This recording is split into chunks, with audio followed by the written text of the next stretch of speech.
Okay.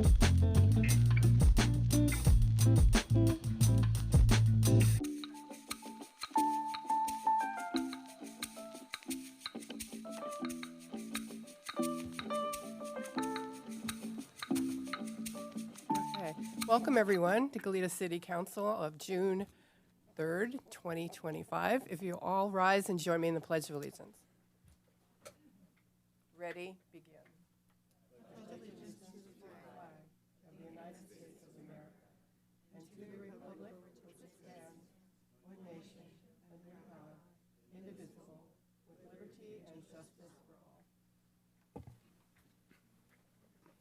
You can have roll call of the City Council. Councilmember Reyes Martin. Here. Councilmember Kiriakou. Here. Councilmember Smith. Here. Mayor Pro Tempore Kasdan. Here. Mayor Perotti. I'm here. Okay, I'd like to have the Spanish interpreters come up and introduce themselves or herself. Hi, good evening, everybody. I have a brief bilingual message to share with everyone. Tenemos interpretación simultánea entre el inglés y el español para esta reunión. Si gustarían participar en español, escuchar todo lo que se va a compartir en español, tengo algunos auriculares aquí disponibles para que lo puedan hacer. En cualquier momento que quieran pasar, estamos en el cuarto de acá del lado. So we have simultaneous interpretation available between Spanish and English for today's meeting. If you would like to follow along, participate in Spanish, I have some listening devices available for you to do so. If at any point you have any questions or decide to do so, you can also find us in the side room. Thank you. Gracias. Thank you so much. Thank you. Okay, report from closed session, Mr. Rosen. Thank you, Mayor. Yes, this evening there is just one item of reportable action, and that's for the item read into the record at 4 p.m., Conference with Legal Counsel, anticipated litigation. So regarding that matter, the City Council has approved by a 4-0 vote, with the mayor abstained, the mayor's request for defense and indemnification under the case name read into the record this afternoon. And that defense would be by the City Attorney's Office in the case Jane Doe versus County of Santa Barbara, Joshua Elizalde and John Doe's 1 through 10. The city was served a subpoena in this lawsuit seeking the mayor's deposition and records, and the city attorney will defend the mayor with a reservation of rights that city may withdraw from representation if it is determined the lawsuit involves matters outside the course and scope of official city duties. And that's the only item of reportable action. Thank you. Okay, now it's time for public forum. Anybody that wishes to speak on anything that's not on our agenda and within our jurisdiction. Thank you, Mayor. I've not received any speaker slips for public forum. If any public members on Zoom wish to speak, please raise your hand and I will call upon you. And Madam Mayor, we have one person wishing to speak. Robert Zayeda, if you could please accept the prompts you're about to see on your screen, and please kindly remember to unmute yourself.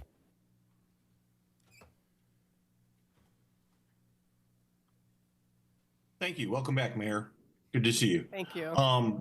My comment would be, as far as city assist and trimming of trees blocking bicycle paths,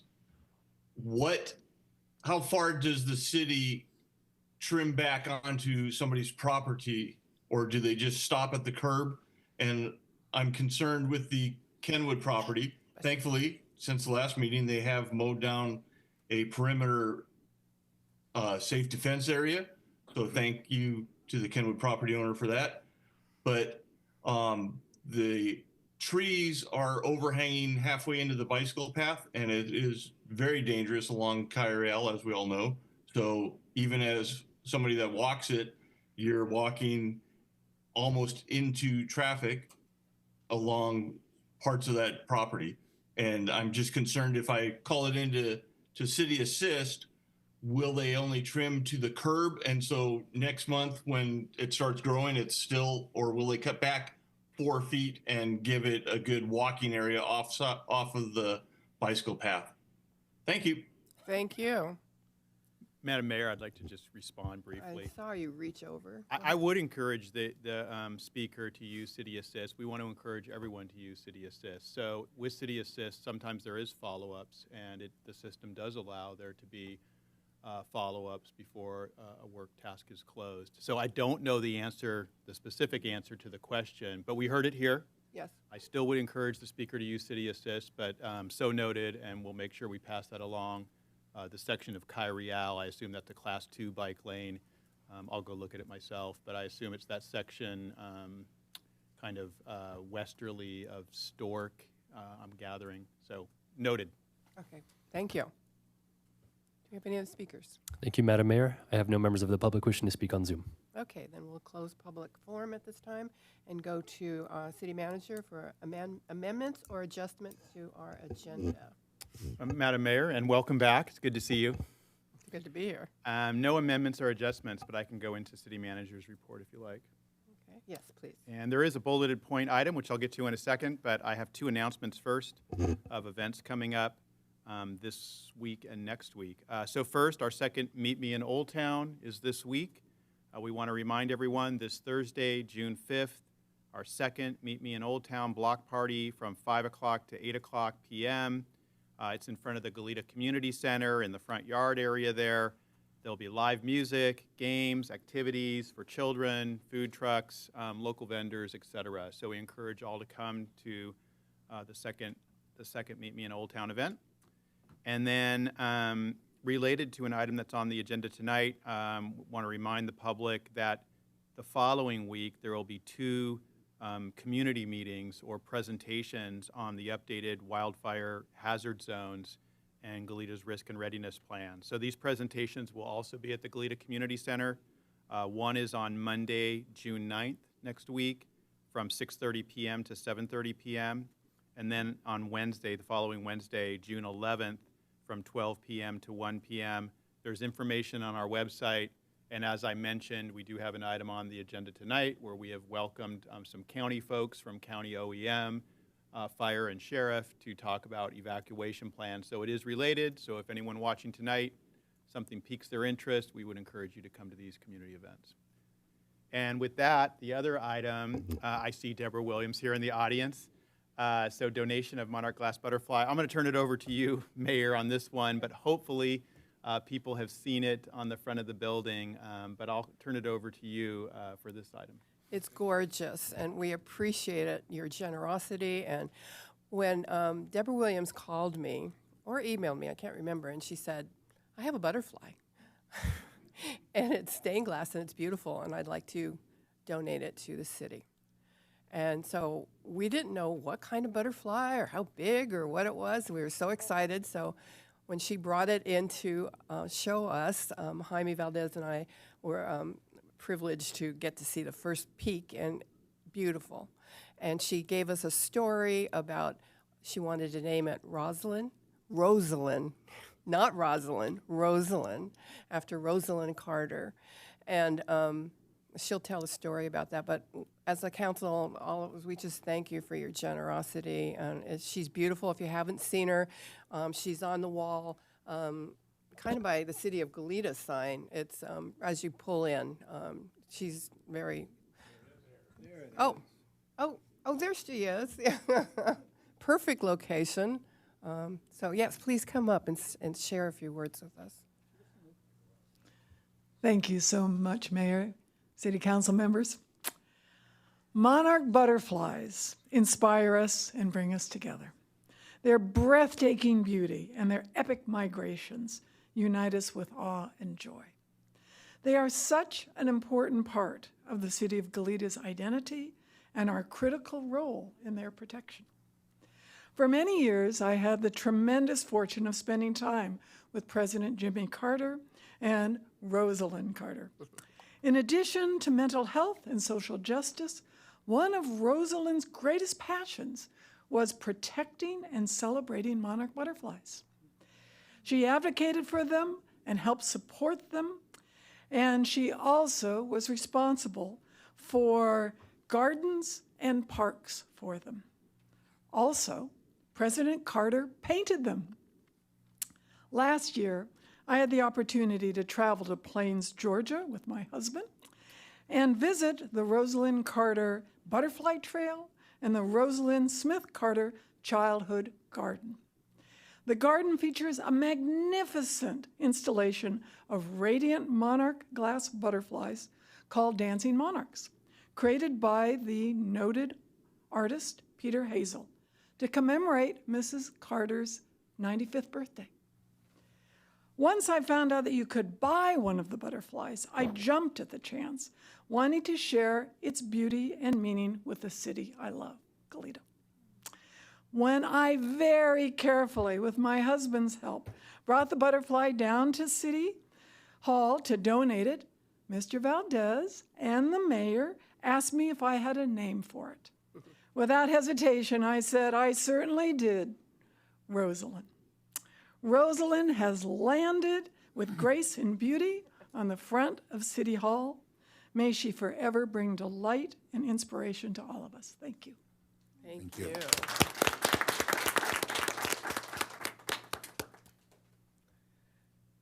speakers? Would anybody like to speak to this? Thank you, Madam Mayor. I've not received any speaker slips. If any members of the public wish to speak on Zoom, please raise your hand and we'll call upon you. Thank you. And Madam Mayor, I'm seeing none on Zoom. Marco, so are you thinking about taking a picture with Deborah? Oh, that would be really nice.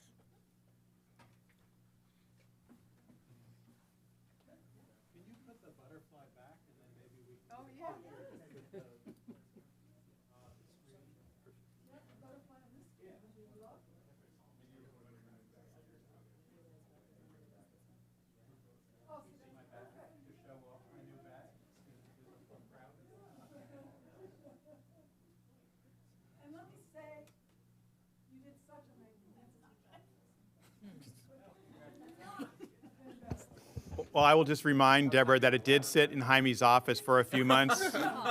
We do apologize for that, but we were picking the perfect location, so it took a little time.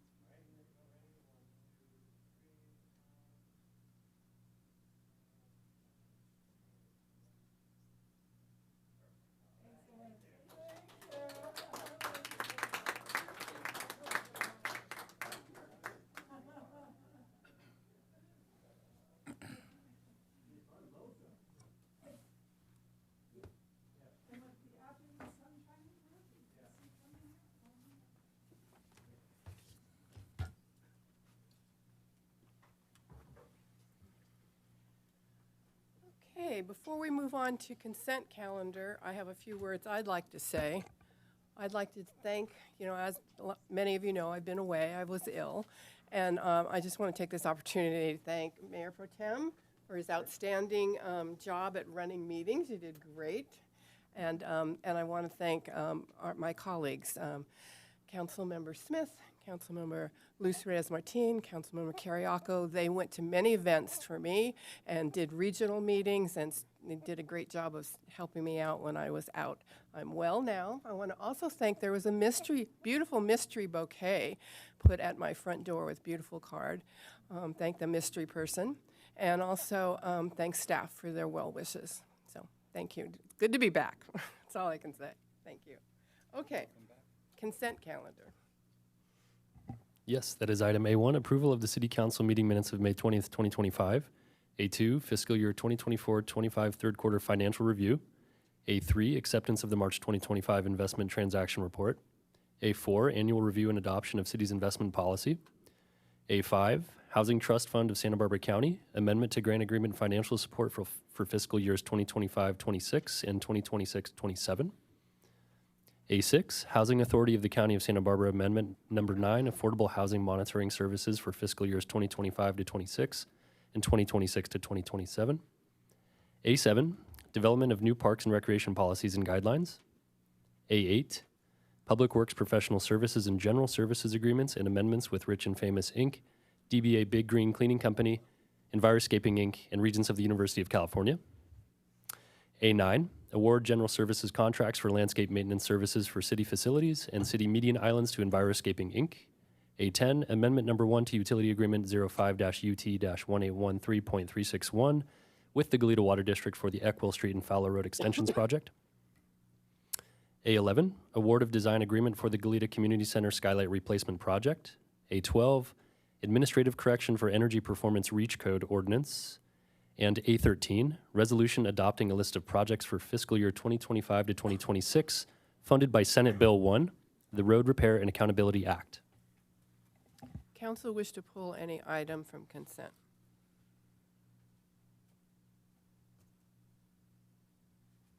Okay, not seeing any. Do we have any speakers on any of the items? Thank you, Madam Mayor. I've not received any speaker slips. If any members of the public wish to speak on Zoom, please raise your hand and I will call upon you. And Madam Mayor, I'm seeing none. Mr. Rosen, since I wasn't here for the, do I need to abstain from the minutes? You can. I think it's I within read your them. I discretion. watched the videos. I'm comfortable either way, Mayor. I think Okay. it's in your discretion I'll if you feel. abstain, Okay. just to be on the safe side, from A1. But I'm looking for a motion. I'll second. Okay, Thank you, council members. Please remember to lock in your votes. Starting with Councilmember Reyes-Martin, Aye. Councilmember Kiriakou, Aye. Councilmember Smith, Yes. Mayor Pro Tempore Kasdan, Aye. Mayor Perotti. aye. Okay, with one abstention. Okay. All right, so moving on to our public hearing. Yes, that is item B1, status of current staffing vacancies in compliance with AB 2561, 2024, local public employees, vacant positions. Okay, thank you. Okay. Okay. Thank you, Madam Mayor. I'm Jennifer Jennings, HR Risk Manager. The purpose of this public hearing is to meet the requirements under California State Assembly Bill 2561, which went into effective January of this year. This legislation requires us to once a year present to you the status of our agency's vacancies and of our recruitment and retention efforts. We are also required to allow our recognized employee organization, SEIU Local 620, to make a presentation at this hearing. Rob Adam Perry from SEIU is in attendance on Zoom and will speak shortly. The City of Gallia has approximately 125 FTEs, which are separated into several employee groups, which are both represented and unrepresented. Our represented employees consist of 2 bargaining units, general and miscellaneous, both of which are represented by SEIU Local 620. For the purpose of reporting data on our vacancies, we chose an effective date of March 31st, 2025. While the city's overall vacancy rate was 11.2% on March 31st, our hearing today focuses on the vacancy rates for SEIU. As of March 31st, our general unit had a 19% vacancy rate, coming from 11 vacancies out of 56 budgeted positions, while our miscellaneous unit had a 0.03% vacancy rate, coming from 1 vacancy out of 30 budgeted positions. Of those 12 combined vacancies, 4 of those vacancies were created out of internal promotions, 2 came from retirements, and 3 were positions that were just recently added to the budget in December of last year. The Human Resources team works diligently to recruit effectively and efficiently. We conducted 37 recruitments over the last 12 months, and we onboarded 34 new employees. We aim to be strategic with each recruitment, creating a recruitment plan that aims to find the best possible candidates. Among our retention efforts include providing employees at all levels with opportunities for training and professional development. This fall, we're entering our 2nd year of a cohort with the cities of Santa Barbara and Carpinteria and County of Santa Barbara in partnership with the Center of Organizational Effectiveness, which offers leadership training to supervisors, managers, and executive leadership. And through a number of committees, projects, and initiatives, we strive to promote a culture of safety, engagement, and inclusion. I'm happy to answer any questions if anyone has any.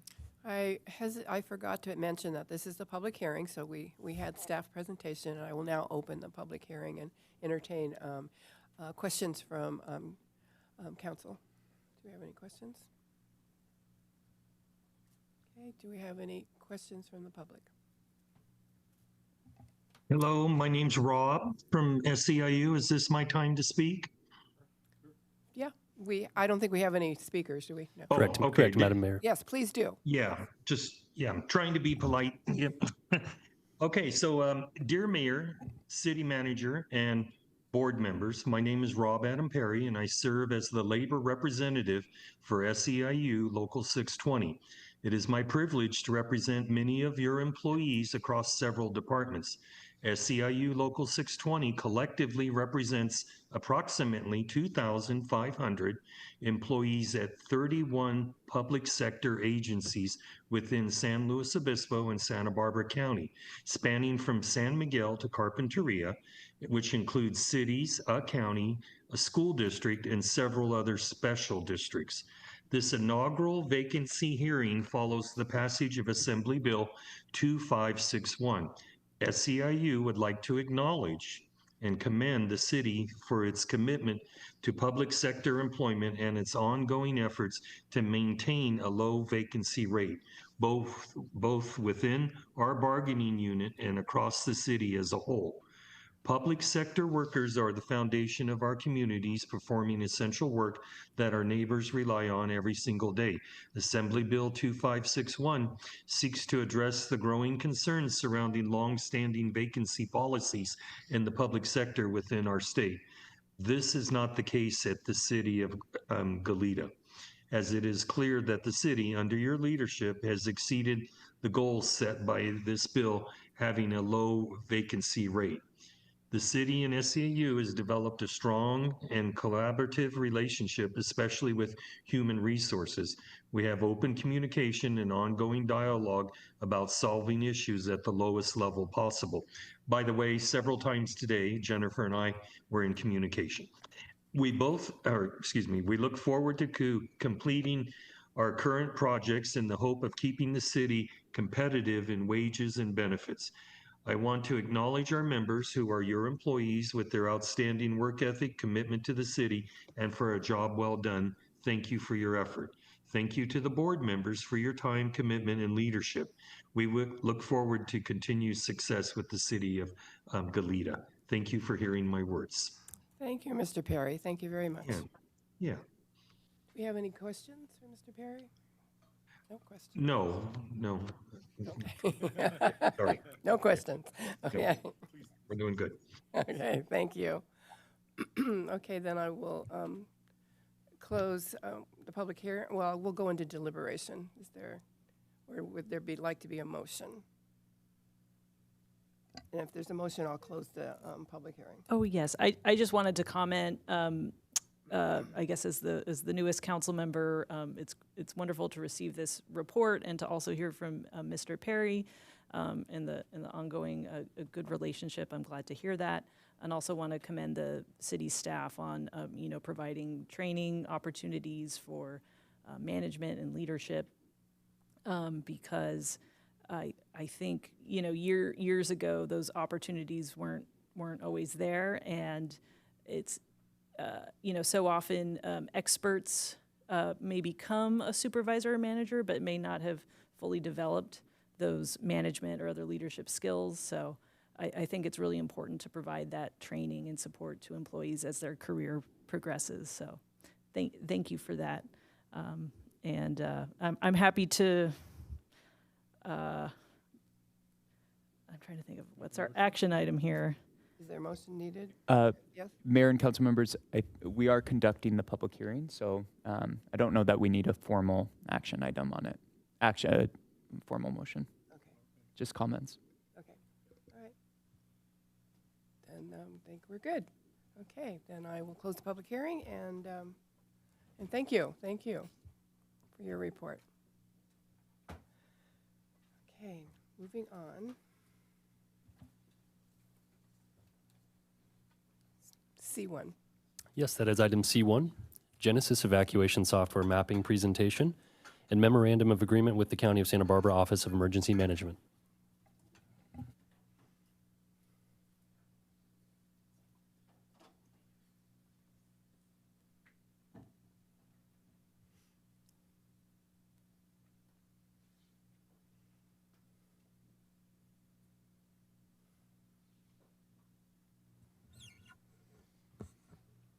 All right, good evening. Thank you for having us. My name is Stacy Silva. I'm the Associate Director for the Office of Emergency Management, and I'm joined by Yanez Muniz. I'm getting ahead of I think we Jason. need Sorry, to, Jason. excuse me just one moment. We need to read the item into the agenda? Do we do that? Okay. And then, Ms. Plummer, do you want to? Yes, thank you. Thank you, Mayor and Council. Thank you, Stacy, for that introduction. You just That jumped was right fabulous. in. That was good. She's so happy. While we're working on getting the presentation up, I just wanted to share, and before I turn it over to our Emergency Services Coordinator, Jason Levy, to tell you a little bit about what you're going to hear tonight. I wanted to thank the Office of Emergency Management, our law enforcement, and many department representatives throughout the city. We have spent months on Golida's focus on our evacuation process. And so without further ado, I'll go ahead and turn it over to Mr. Levy, and he will introduce the item for this evening and then turn it over to our enthusiastic presenters. Thank you. Thank you both for covering me while I got the presentation to come up. So this evening, we're here to present on the Genesis EVAC software. I'm joined by Ms. Plummer, Ms. Silva, and Ms. Munez to present this item to you. And with this item, we are seeking a council approval for a memorandum of agreement between the city and the county for the use of Ready SBC alerts and the use of the mapping software that the county is hosting for us. And with that, I'll turn it over to Ms. Silva to provide the presentation. Thank you. So now it's my turn. Sorry, I'm just so excited to be here. Thank you for having us again, Stacy Silva. I'm the Associate Director of the Office of Emergency Management, and I'm joined by Yaneiris Muniz, who's one of our emergency managers. However, Yaneiris has also been really leading the charge with Genesis and kind of our Genesis expert. So if I don't know something, she's definitely going to. All right. We are here to tell you a little more about Genesis EVAC and the implementation of that.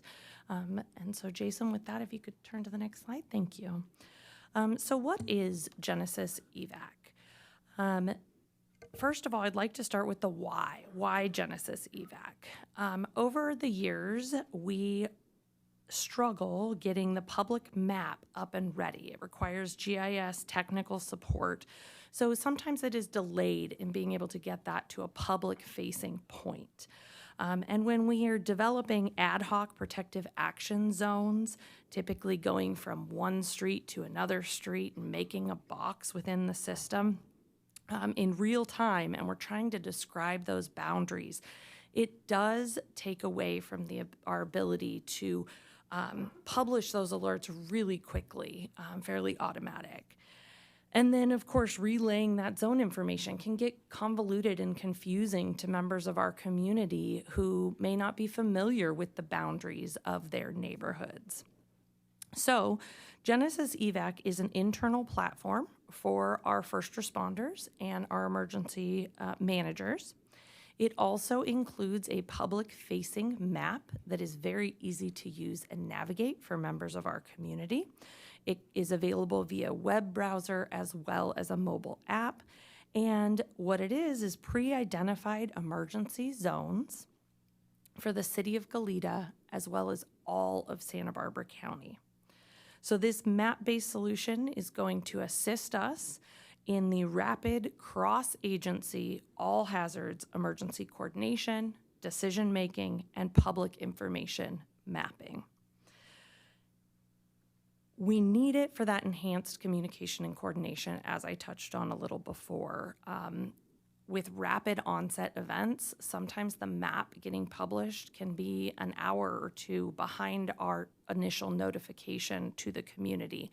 And that can just aid or yield confusion, excuse me. Yeah.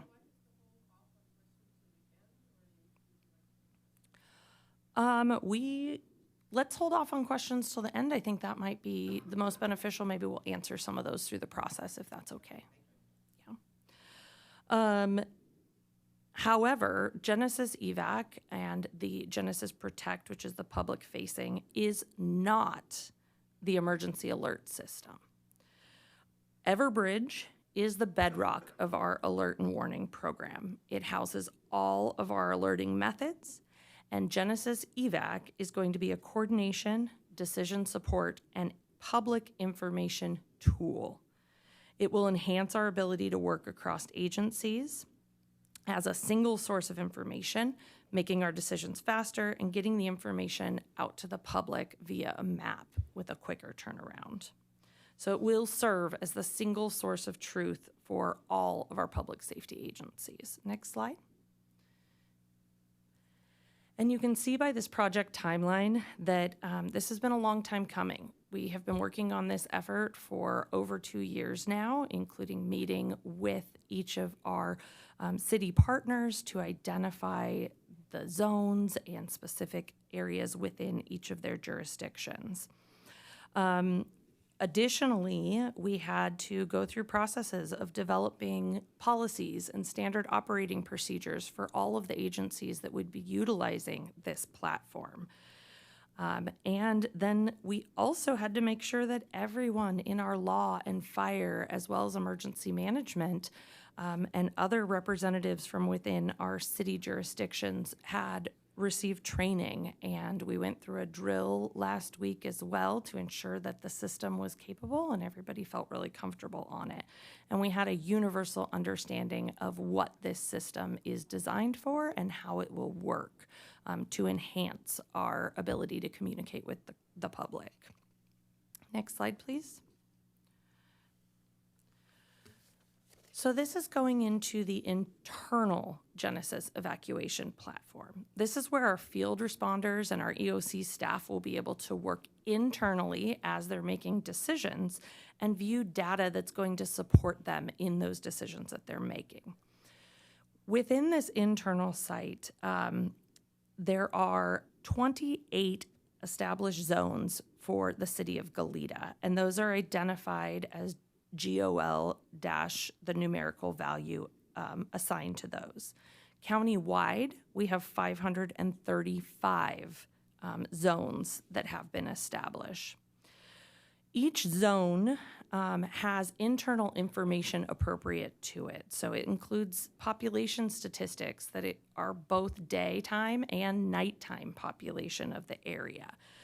That is also vehicle statistics, the acreage of any area, the number of structures, zone boundary descriptions. So some of these zones are multi-agency and there may be some crossover. And so that is also included on that internal side. So we know what partners need to be involved in the decisions. And oftentimes any common known descriptors that the community refers to areas as.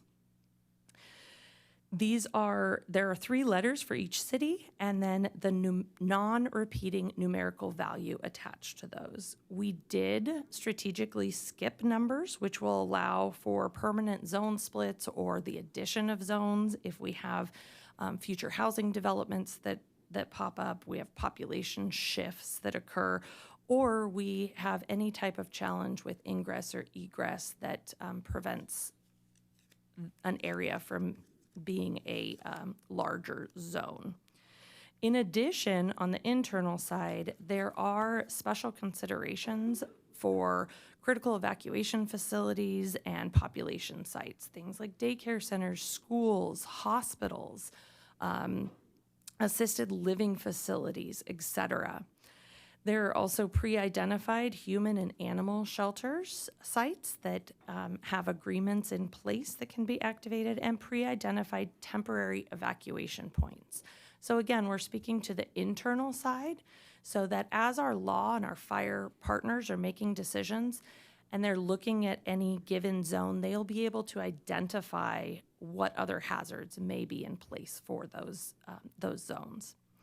Additionally, there are hazards and local information layers loaded into the system. So we can look at, for example, a tsunami inundation area and identify what zones that touches and make decisions based on that. Those other hazards include the FEMA 100 and 500-year flood layers, local, state, and federal district protection areas, and assessor parcel data and city jurisdictional boundaries. And those layers can be turned on or off for our public safety partners. One of the questions that we have continued to look at is how is this going to improve the evacuation for individuals who might have access and functional needs? And for that, some of the things that our office has been doing is working with those organizations, those partners that are providing access to or providing services to those populations. They will be receiving notifications anytime a zone status is updated, which will allow them to do outreach, targeted outreach to their clientele and assist in that. Additionally, having the day and nighttime population numbers does provide a better sense of how many people we have in any area at any given moment, and it does allow for quicker decision making. Our hope is that we'll be able to get people out of the area before it becomes unsafe, utilizing this system as well. Next slide, please. So switching from internal to external, or the public-facing map, there is, as I mentioned, a public-facing web-based as well as application that can be downloaded. And with that public-facing map, community members can enter an address or they can search by zone. It will, once they do that, it will identify any current protective actions that are in place for that address or zone. It'll tell them any open shelters, traffic control points, so if we have a roadblock or anything else established, road closures. It'll include the same zone descriptions to assist our community. And it will have important community links for additional information, so it'll put them back. The other thing we do want to highlight is that Genesis as a whole is only provided in English. And for us in the Office of Emergency Management, we do have a policy about bilingual alert and notifications. So we issue all of our emergency alerts in English and Spanish.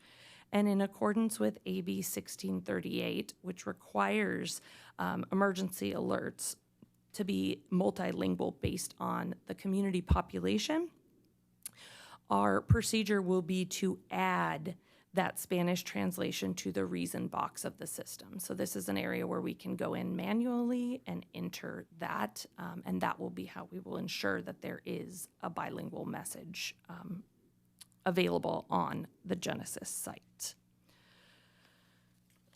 Next slide, please. All right, Genesis Protect is the mobile app, and again, it is available on Apple and Android devices for our community to download. If individuals have their permissions set and their location set, the system can detect which zone an individual is currently in. So should there be a protective action issued for that zone, they will receive the push notification that says that zone has been changed. Additionally, community members can save and follow up to 5 zones of importance to them.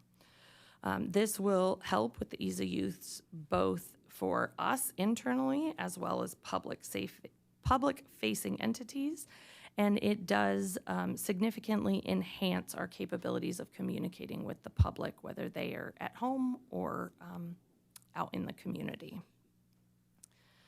And again, this reason box in the system, if the zone is changed, that is where we will ensure that there is a Spanish translation provided.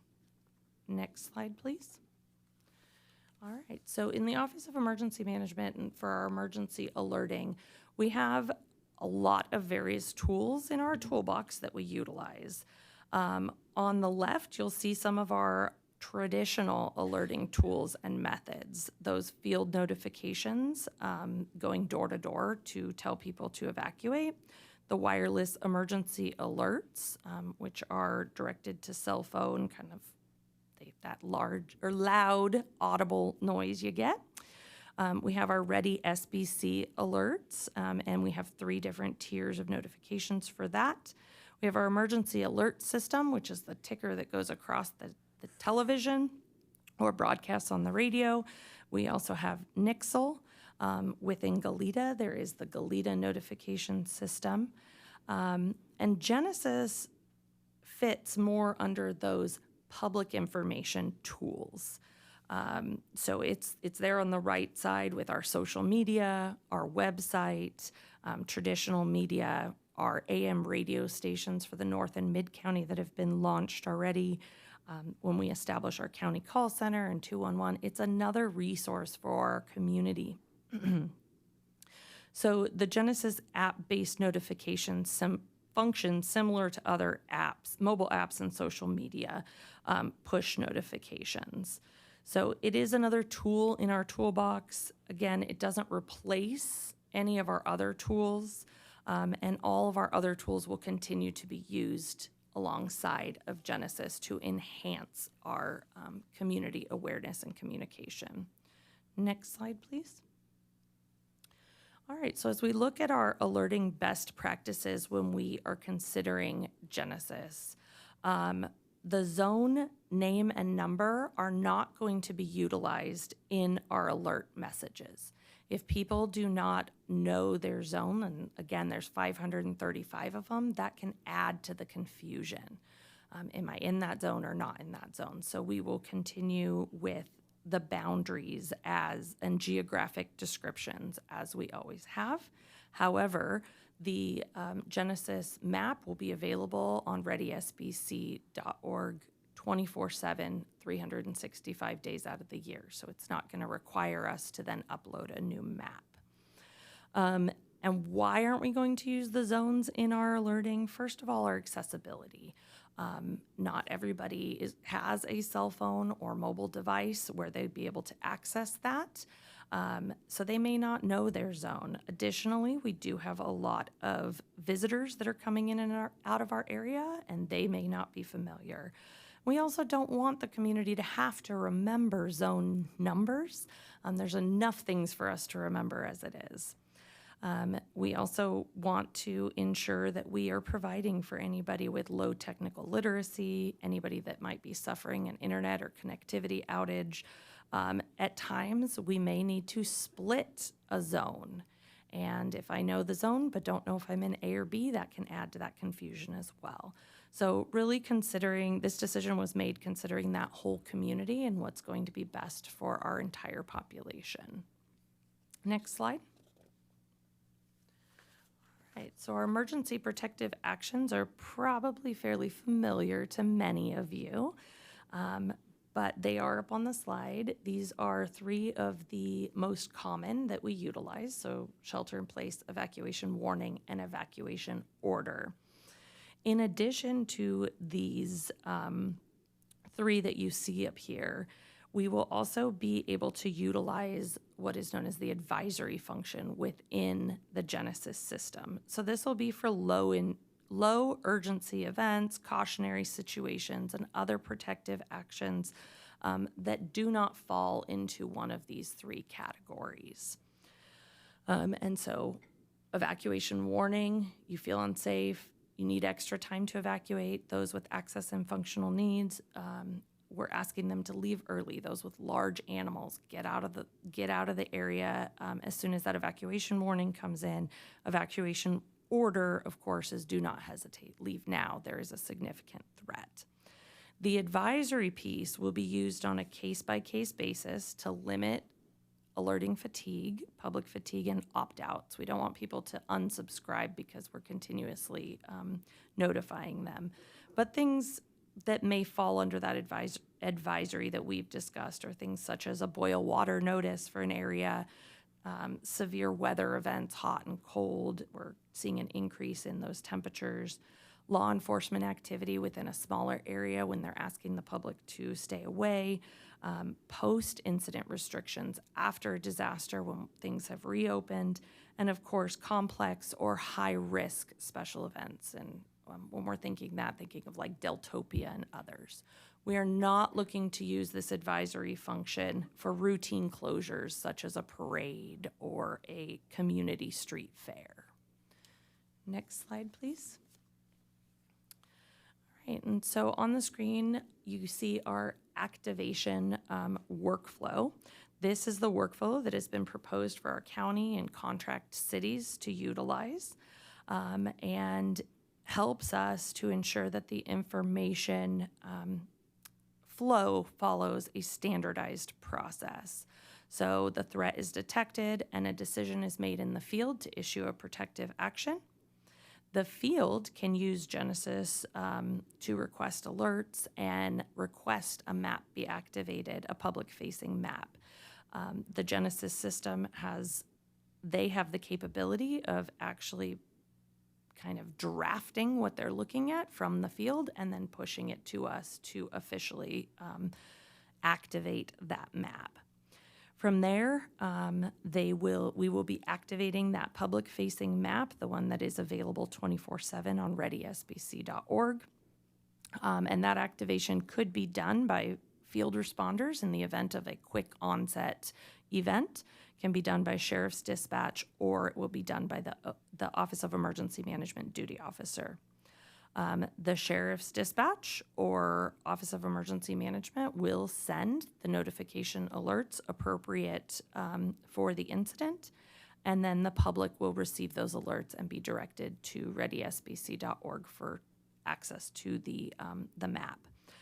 I do want to highlight the fact that all of the zones within Genesis will be preloaded into Everbridge, which is the system that delivers our alerts, which will assist us in being able to quickly get that information out to the community. Next slide. All right. In addition to the work that we've been doing internally to get this ready to launch, we recognize that there is a public education component with any new platform that you launch. And so we do have our public education campaign broken down into 2 phases. In consulting with various colleagues and subject matter experts about messaging best practices, there are some common trends that we will be following, which is really less emphasis on the know your zone tagline and more emphasis on know your way out. How do you actually exit your particular area? Our first phase will be dedicated to bilingual web pages that include videos and FAQs for our community, social media that has key messages that direct them to utilize the system, digital advertising, we have video and radio, public safety service announcements. We will be doing a media briefing because it's just as important for them to be aware of how to utilize the system as it is for our community. We will be doing a joint press release and are continuing the elected body presentations to bring awareness to this. As we move forward, we have determined that it is more critical to help people understand where to access the map and official information and how to use the map and register for alerts. That is critical considering the agencies may wind up splitting some of these zones, so we don't just want to focus on know your zone. We want to focus on the whole picture. Where do they get accurate information? So the initial education focus will be on the fact that the map is available 24/7 to the community. They can go in there, they can put in their address, and they can identify their zones, and really advocating that they go ahead and bookmark readysbc.org ahead of time. Next slide. And then moving into phase 2, I do need to highlight that the map you see up here is an example of an infographic for Laguna Beach. You'll see some traffic arrows in and out, and so that is not a Santa Barbara County map. But phase 2 will really be that focus of know your way out. What are your ingress and egress routes? And it will be developing a sheet for each of these communities that include those protective action definitions and all hazards preparedness, With this consideration, we are looking at how we can really maximize our funding. And so if the funding that we have does not wind up being enough for the entire county, we will be focusing on those target audiences that are there. So high-risk areas that have single ingress and egress, vulnerable populations in those smaller regions. So that'll be our highest priority initially, and then we'll expand from there. As we are doing this, we are going to be cautious not to designate evacuation routes. This is not a best practice. It's really best for the community to identify their ingress and egress routes and have that be a part of their personal protection plans. Next slide, please. And then as far as community action and what the city of Goleta might do in order to help the community prepare and be aware of this. The first thing is to make sure that our community members are registering for Ready SBC alerts. They are not automatically registered in that system, so encouraging them to do so is really important. With that, they can identify the best methods for communication. So for those that maybe do not have a cell phone and they're dependent on a landline, that they can identify their landline and a phone call as their primary source for communication. Otherwise, they can do text messages, email, and phone call on text or landline. And then also knowing their risk, being aware of where they live and what hazards may be impacting them, whether that is a tsunami inundation zone or a wildfire hazard area. And encouraging our community members to bookmark readysbc.org/emergency, which is where we will ensure that updated information is released regularly.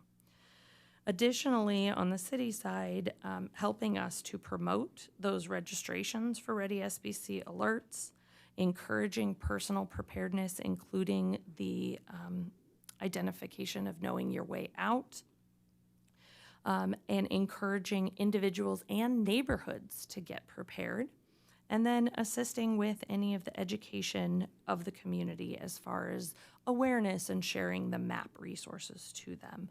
We in our agency view our partners, both public and private, as force multipliers, so we are going to be looking to everybody to help us get this information shared with the community. And with that, is there anything you wanted to add, Yaneris? One thing I'd like to add is, as Stacy indicated, this is a long time coming. We have been thinking about, talking about, and dreaming about Genesis EVAC, and we are very excited about how it could help us get information to the community that much faster. We know that many individuals look to a visual element to understand if they're in or out of an area that's impacted, if they actually are at risk. Often enough, an alert might not be enough to get them going. They are looking for that visual confirmation. Being able to provide both simultaneously is a game changer. So we are very excited, and we are very much looking forward to support from the council and the community to spread the word. Thank you.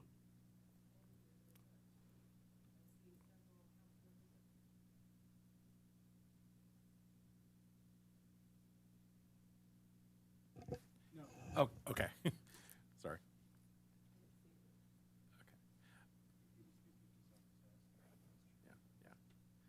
Okay. So just a couple questions. First of all, nice to see you again, and nice to see you under these circumstances, not other than some of those that we've seen you in the past. First, can you give me an idea, how many zones are there in the city of Goleta? It can be approximate, it doesn't have to be exact. No, we had that number. There are for you. 28 zones. Oh. There you go, 28 zones. Thank you, Jason.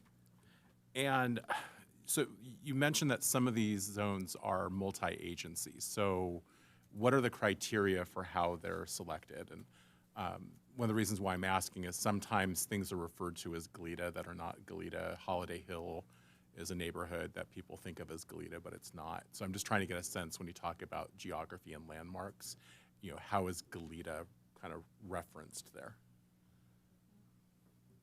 Yes, I'll take that question. So when we started to really dig deep and look at these zones, of course, we started with the jurisdictional boundaries for a city. And then we started to look at neighboring communities, right, where your boundaries are at. One of the big lessons learned is sometimes these boundaries cut through a neighborhood. So to have an evacuation order in one zone and then nothing across the street didn't make sense. So for us, the most important pursuit in establishing zones is that they were operational and that they were focused on the whole community, regardless of their jurisdiction, regardless of whether they were in a city or unincorporated.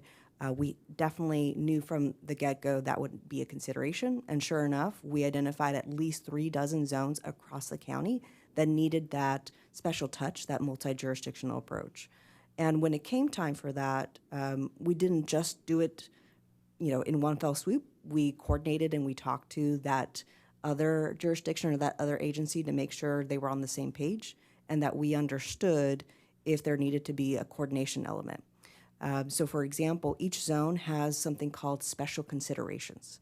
The special considerations field is where we can input multi-jurisdictional information. So who are the players? Who are the partners that need to be involved with the response? If there's a rapid onset emergency, something that strikes without notice, of course, those agencies are going to respond in the best interest of the public. But if there's time, those special considerations information fields will help make sure everybody is working together in unison. Okay, so if you had a fire, like More Mesa, for example, that would be one that could very easily get into the city of Goleta, but also would start off in an unincorporated area. So you would have the ability to quickly establish that this zone is affected and all the relevant partners would be notified. That's great. Yep. Are you hearing my mic well enough? Do I need to get a little closer? Yes, very well. I'll get a little closer. Would you say having this platform makes it easier and perhaps more efficient when you're making a decision about whether or not to do an emergency order or an emergency warning? Having kind of this data kind of already just kind of set and established and knowing the number of vehicles and the time of day, all of that, does it make it easier for you to make a call more quickly about what's the right approach?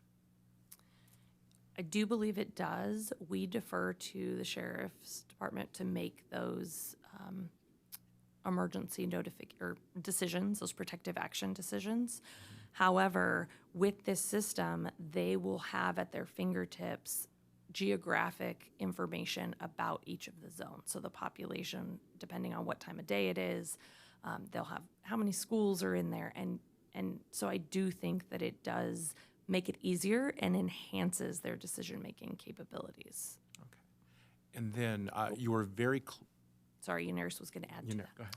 I was just going to add really quickly in the implementation process, and I don't want to speak on behalf of our public safety partners, but I will relay some of the things that they told me.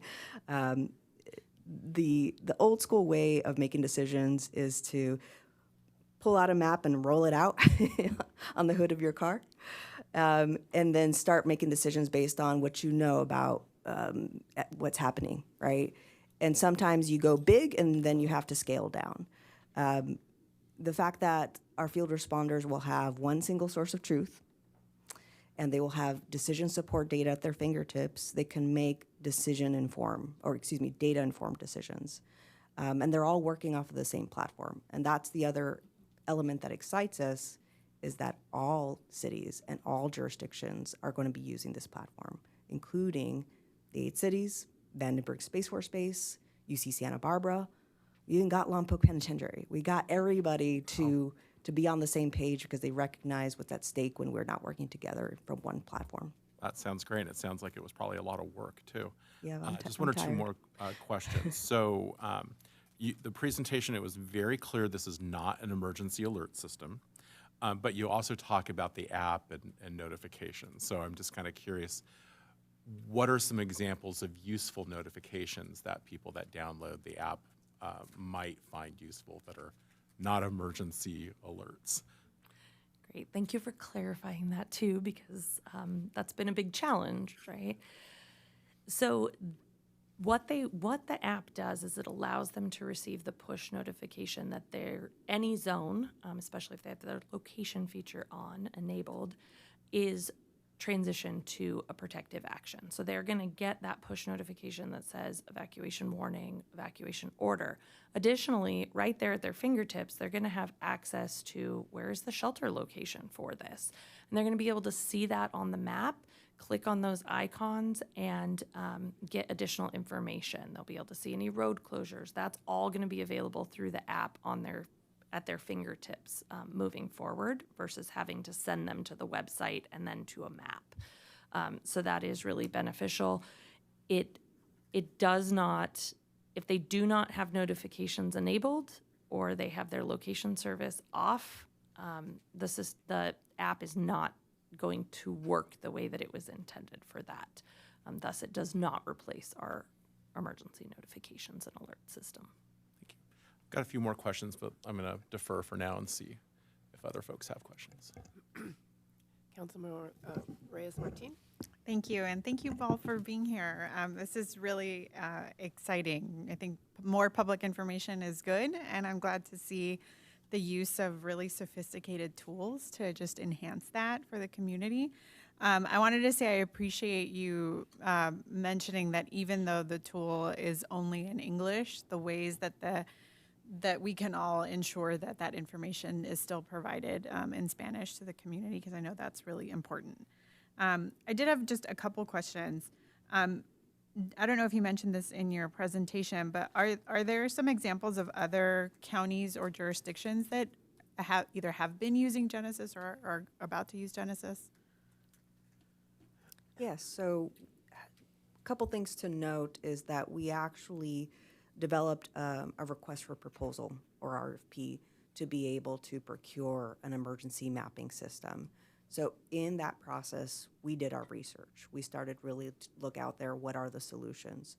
And when Genesis was selected, we developed the contract based on our research and talking to colleagues who actively use Genesis. And Genesis used to be known as Zone Haven, and really first got started in Northern California during those really devastating wildfires. It was a very rough and tough type of solution, and since then it's evolved. And now you're seeing Genesis being used not just across the state of California, but across the country. Oh, great, thank you. Yeah. And then I had a couple questions about evacuation routes. That's been a topic that, as a council member, I've had a lot of questions from residents about, especially after the Palisades and Eaton fires.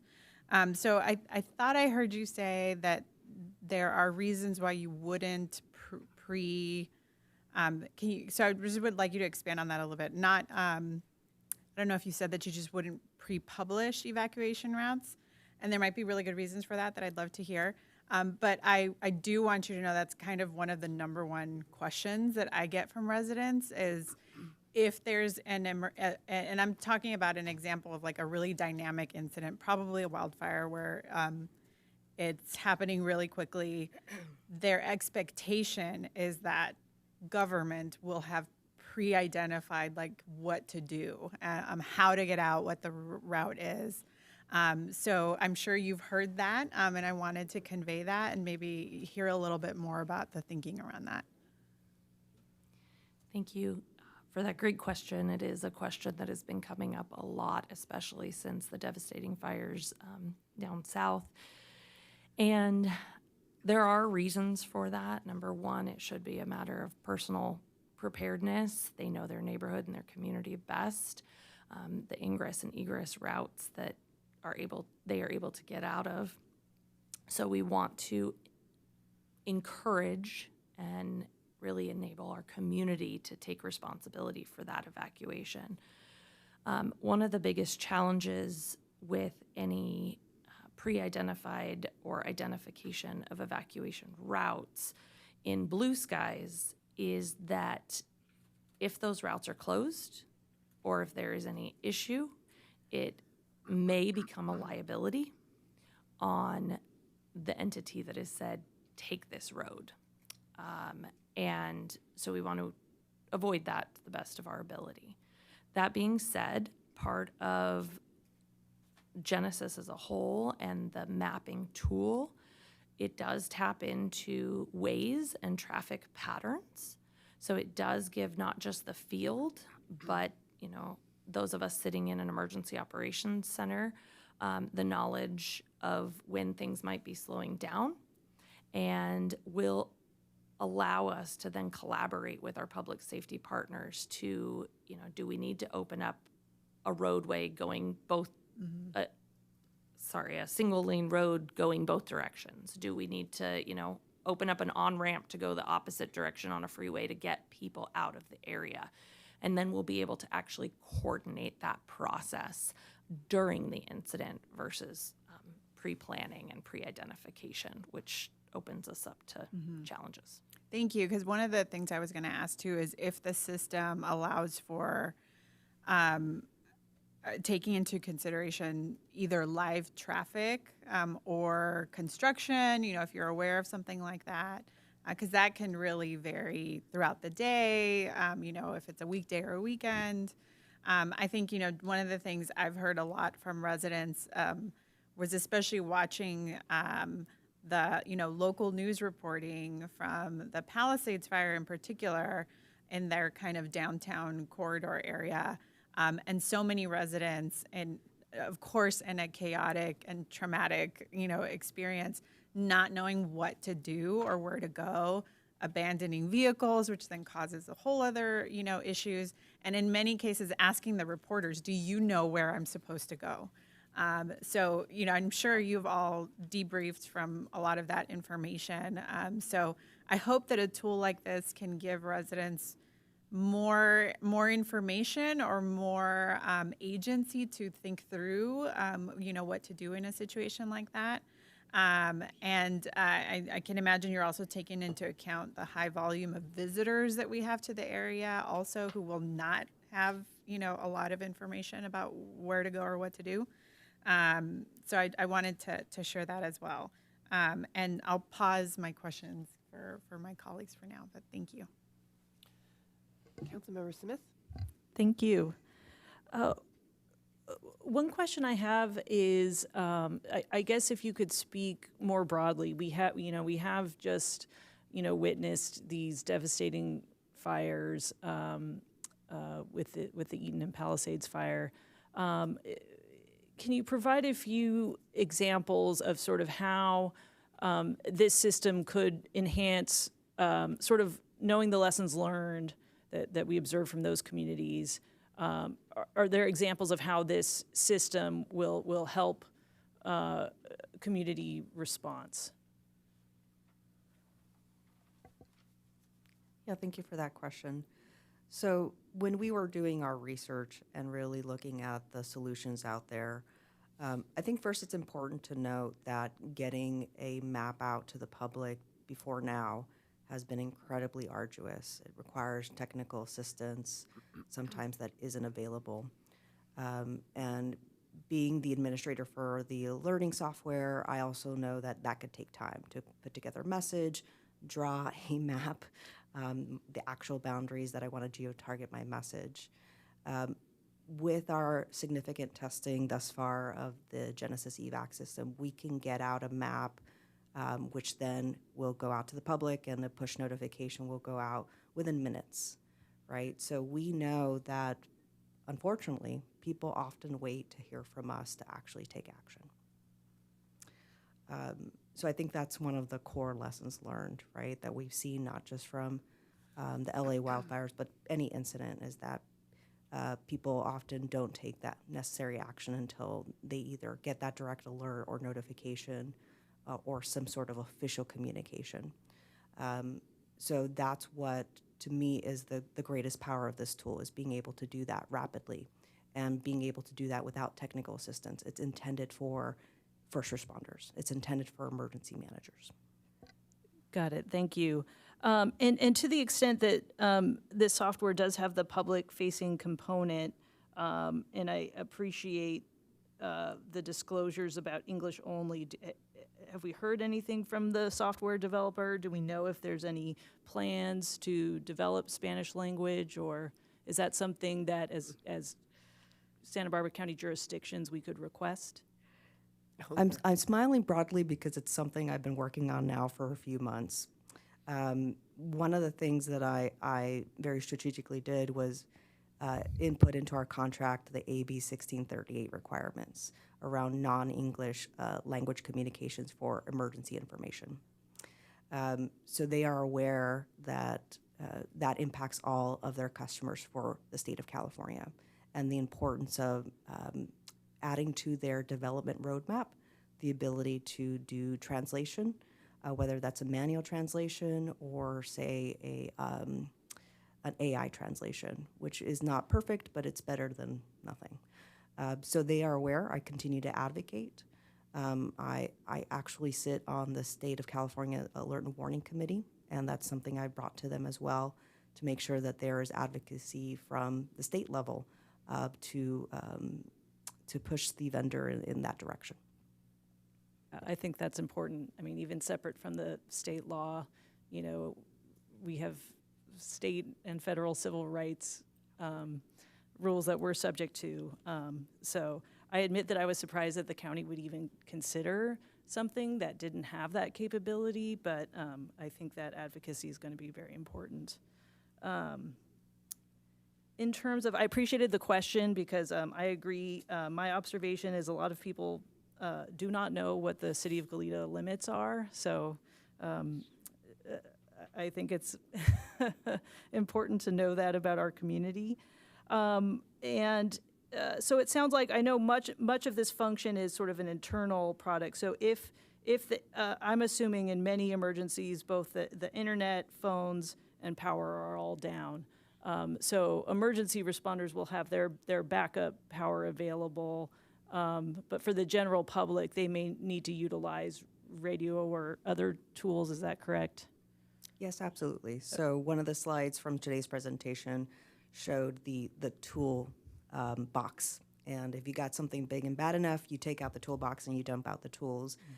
Many of those tools are built around the idea of contingencies. What if we do have a major power outage or a communications failure?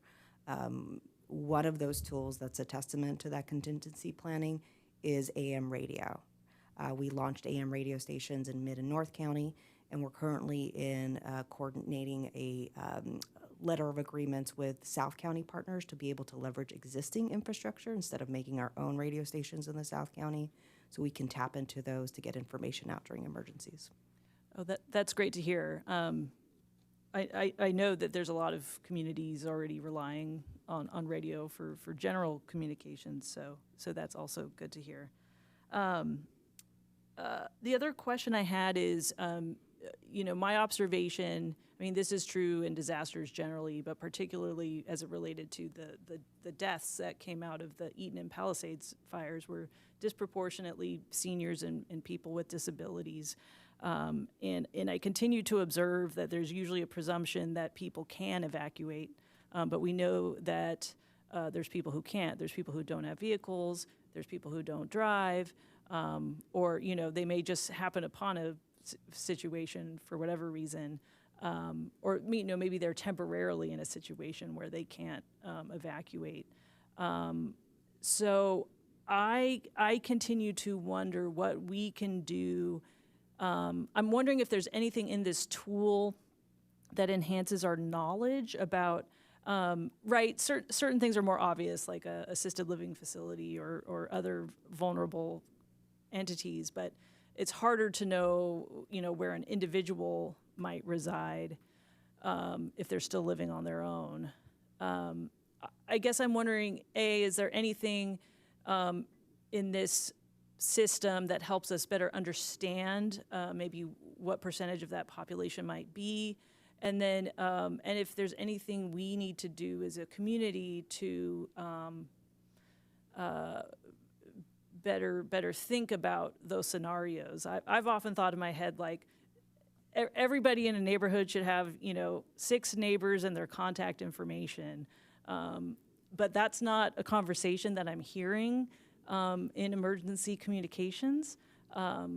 So anyways, it's multiple factor question, but I'm wondering if you could speak to that. You almost sound like an emergency manager.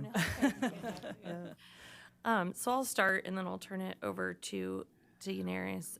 One of the benefits of this system is the ability to aid in quicker decision making. Because they have the information at their fingertips in the field, they're seeing what population facilities are within a zone, but they're also seeing an evacuation or temporary evacuation location. They didn't have that before. That was a phone call to say, hey, where can we set this up? Or just a directive, go to this parking lot. So this system allows us to be more coordinated and allows first responders to have more information at their fingertips. Additionally, this is where us leaning into and collaboratively working with our partners such as Access Central Coast and Tri-Counties Regional, Tri-County GLAD, who serve those populations with access and functional needs. They have platforms that are they've already mapped their clientele.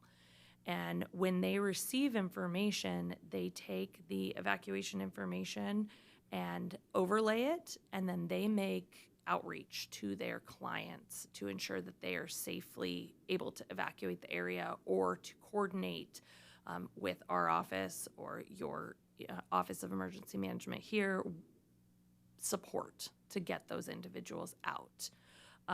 Additionally, I know our sheriff's office has been really committed to working with search and rescue when evacuations are called for to go in and do some of that personal one-on-one connection. Now, that's not always feasible, but when it is possible, they've done door knocking, which allows us to identify and to assist those individuals with access and functional needs, or those that are mobility, they don't have a vehicle to evacuate the area with.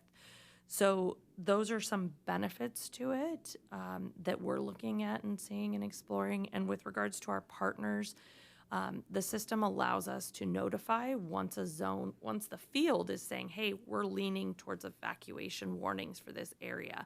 They will get that notification as soon as we get that notification, which really allows them to start that outreach effort quickly. Great, thank you. Oh, did you have further comment? Yeah, I just wanted to really quickly add, all of the populations you noted, those are front of mind for us too. They're the ones that are routinely disproportionately impacted during emergencies, the ones that have the worst outcomes, the ones that sometimes don't recover or suffer injuries or death. We know that. So that is why we often talk about the importance of coordinating with the agencies that these communities are connected with and these communities trust, because we know they'll be able to get that message to those communities, they're ambassadors of that message. But absolutely, one of our biggest messages is know your neighbor, get to know your neighbor. And we might take it one step further and say, help your neighbor sign up for alerts. Because that neighbor may actually be connected to that community, but if you're not home or if you're not able to support them, they still need to be able to receive information and be able to act upon it. Thank you for that comment. Yeah, I know one of the stories out of the Eaton fire that just, broke my heart was hearing about there was a senior gentleman and his disabled son, and they were waiting to evacuate. Their family was trying to come in to evacuate them, but the family wasn't allowed in, and they got stuck and died. And they just probably, it all happened so fast, and the family probably never anticipated that they wouldn't be able to get over to help their family. So that's the one that's been on my mind, and I realize there's always some degree of inherent risk, but and I think we all like to, whatever our faculties, we all like to think of ourselves as abled and but sometimes you don't think something through until the situation hits. So that story has been on my mind. I had one more question that I can't remember, so I will pass it on to whoever's next. Councilmember Smith, I think that's just an important component as we're advocating and educating our community. Get to know your neighbor, because even if you don't have mobility issues, it could be a matter of your pet being at home while you're away. It could be a matter of your child being at home after school. So I think it's just generally reminding people that those neighborhood partnerships are really important and a critical piece of our emergency preparedness. Councilmember Caston? Yeah, thanks. Mayor Pro Tem, excuse me. So I guess first, when you log in and there's an emergency, you'll first see sort of the prompt or the information as far as what whether it's shelter in place or something along those lines. That's the first thing that pops up. And then you'll see a map will pop up somewhere in that, and the map will show you, will be reflective, I'm seeing if I got this right, will be reflective of the location where you are, and will it show a recommended route based on the existing traffic conditions and so forth? I realize it's not pre-planned, so will it just show a map, or will it say, here's our recommended, like Google or something, here's our recommended pathway? Thank to you for evacuate? that. So a couple things to definitely clarify. So whether they're accessing the map on readysbc.org/emergency or through the Genesis Protect application, they'll be able to see any zones that are actively under protective action. It's color-coded. So they'll be able to see any zones that have changed color and interact with that zone. And when they interact with that zone by clicking it, there will be pop-up information that says evacuation order or shelter in place, as well as any custom information that we've entered in our reason field. If they're not sure about the zones or are not able to identify that quickly, they can go to a search box and input an address. And that will take them directly to where their specific address is, and they'll be able to see if their zone has been activated with a protective action. So, so let's say if I'm in, I mean, that's good if I want to know, let's say I'm somewhere else and I want to know if my family is safe, if they're in an area that's vulnerable, I just type in my address and it'll Correct. show what their situation is. If I'm just on a street, not necessarily at my home, and I need to, if I hear sirens or I see smoke or there's other measures, cues that make me think something's going on. I hear something on the radio and I go to the app. What comes up then? Or do I don't have to put in my address to get information, do I? No, you would only put in your address if you're trying to understand if the zone that you live in or work in or your kids go to school in is under protective action. So if you were to see those cues, hear those cues, it may not necessarily mean that a protective action has been issued for your area, and therefore you might not see any information on the map. The idea is that once a decision has been made by the public safety entities, that they're, one, requesting activation of the map, and two, requesting alerts. So as soon as that decision is made, the map will be activated. It will show that information. And when we send alerts, that alert will explain what's happening. Evacuation warning due to whatever hazard for that area, and a link to the map. So people will see that information, they'll understand that there's something happening, and then be able to access the map to see exactly where the impact area is. So it won't, for instance, let's say if I go to some mapping service, some GPS, it'll, when I click in, it just shows me a map of the area, whether, Google Maps or something. This won't be activated in that way until I give it an address or some location, in which case then it'll tell me what's going on at the address that I've identified. Yeah, you'll be able to peruse the map to see if there's any part of the county or your city in which there's been a zone activated. So you're able to peruse that, including for neighboring counties. So if you go today to genesisprotect.com, you'll be able to actually see other customers, other counties and cities that use Genesis, and be able to interact with their zones and see their protective action. So today you could actually scroll over and move over to LA County and see that there are zones still under an evacuation order for the Palisades fire. I'm not sure if that answered your question. I think so. I mean, in other words, what you're saying is if I click open it up the app, if my zone has been activated, I'll know that immediately without typing in any address. It'll be red or blue or something. Yeah, so absolutely. If you have location services on your phone, it will show you that immediately. Or if you don't happen to be in your zone at that very moment, if you have saved your zone, you could save up to 5 zones in the app. You will be able to see that information as well. But if I don't have that, so I'm shopping somewhere else, and so I'm not in one of my zones, will I, but that zone is under an evacuation order, will it show automatically?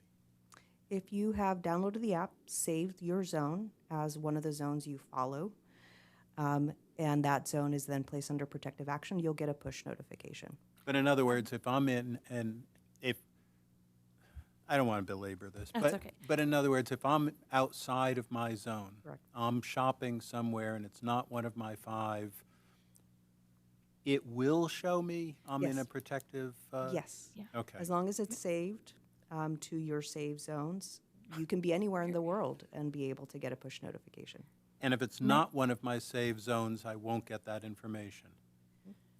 You will, as long as you have location services enabled on the app. When Okay. you open it, just like if you open Google Maps, and no matter where you are, you're typing in where you want to go, and it's pinpointing. You have to have the location service on. Right. But from that grocery store point, it'll identify where you are. So if you're in that area and it's under a changed protective action, you will be able to see that, not just the 5 zones. Okay, and what I'll see is, it'll show me, here are places I can shelter, here are places, I mean, it'll be visible on the map. And will it also show me, here's the best route you should take if I want to flee? So a couple things. Yes, once public safety agencies have activated a shelter or temporary evacuation point, you'll be able to see that once it's activated and made visible in the app. It will not direct you through a specific route. Similar to what we've discussed already, that is very challenging to present because, especially with fast-moving or very dynamic emergencies, those routes can change within seconds or minutes. So if I haven't pre-identified some path or some route, I'll just on the fly have to look at the map and try and figure out which the best way is to go?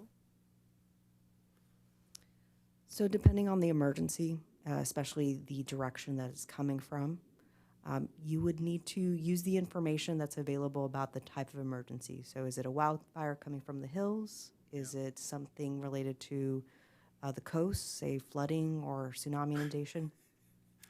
Those types Head of away pieces. from the water. Yes, yes. That would be Exactly. good advice. Exactly. So using that information to find the best way out of the area that you're specifically in. And I don't know, Sheriff, if you wanted to add anything with regards to how your team handles that and directs people. So essentially, the way it was been discussed before is we don't create pre-planned routes because things change, people get confused, and in panic, they go with something that they've planned or that we said is your best route, and they forget it, or they get confused because it's closed, or everybody uses it all at once. So we really kind of use people's perspective to decide how to best get there. When we make these decisions to incorporate the evacuations or we create a temporary shelter, it's always going to be away from danger. That's based on the pool of experts we get from OEM, fire, whatever, name your agency with the problem that we're dealing with. So you're instinctually going to be going away from danger. The human part of this is it's up to you as the evacuee to make the best decisions. And what we hope that does is it kind of dilutes the path. If we tell everyone to exit council chambers and go down Los Caneros, hit the 101, go southbound, those areas can get bogged down really quickly. But if we say, hey, we want everyone to meet us at Earl Warren, with this collective knowledge here, you'll have enough dilution in that evacuation to make it there safely without clogging anything up and creating any secondary incidents. So that's one of the things that we look at. If there are public safety hazards or dangers where we have to designate a route or designate areas to stay away from, we would post those also. So that would be in that messaging that Yunaris and Stacy were talking about as far as the extra things. But initially speaking, when we say it's time to go, and it's up to you to figure out how to get there. So there's no, the people make the worst decisions when they're in the midst of an emergency for the most part. And, I don't know that we can count on people automatically choosing a diversity of routes in an emergency. We're all getting on the 101 and heading to Earl Warren. So I guess I don't want to make a deal of it or anything, but, if you go in, like Waze or some of these things, it'll tell you there's a slowdown on this road. It would be helpful, I would think, to provide this is a good route and this is a bad route. So this is one route to consider or avoid going this way, something like that. I can also add that if you're going to have an over-reliance on Waze at that emergency time when everybody else is accessing Waze is probably not going to work the way it's supposed to. So it's up to us to kind of create our contingency, prepare before it's time to actually go on the public safety route or the OEM messages, prepare now, right? Not when the emergency happens. But I will tell you, as being an evacuator for many events in Santa Barbara County, is we will give you that extra touch to the evacuees. If someone's confused, scared, there's outreach from OEM, search and rescue, the deputies, officers knocking on the doors, the community. Everybody has a way of pulling together and helping each other out. We will direct you to the best path. Hey, freeway's getting kind of slowed, it's getting congested and slowing down. You might want to look at maybe Los Caneros or Hollister.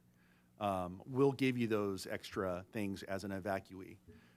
So we will do that in the moment, but as far as a broader public safety message, to use one route, very, very dangerous. And I think we saw a lot of that in these recent disasters that we've seen. People were funneling into this one area and then the funnel couldn't take anymore, so they had to abandon cars and really bad things happened. And it also inhibited rescuers from getting in to make rescues.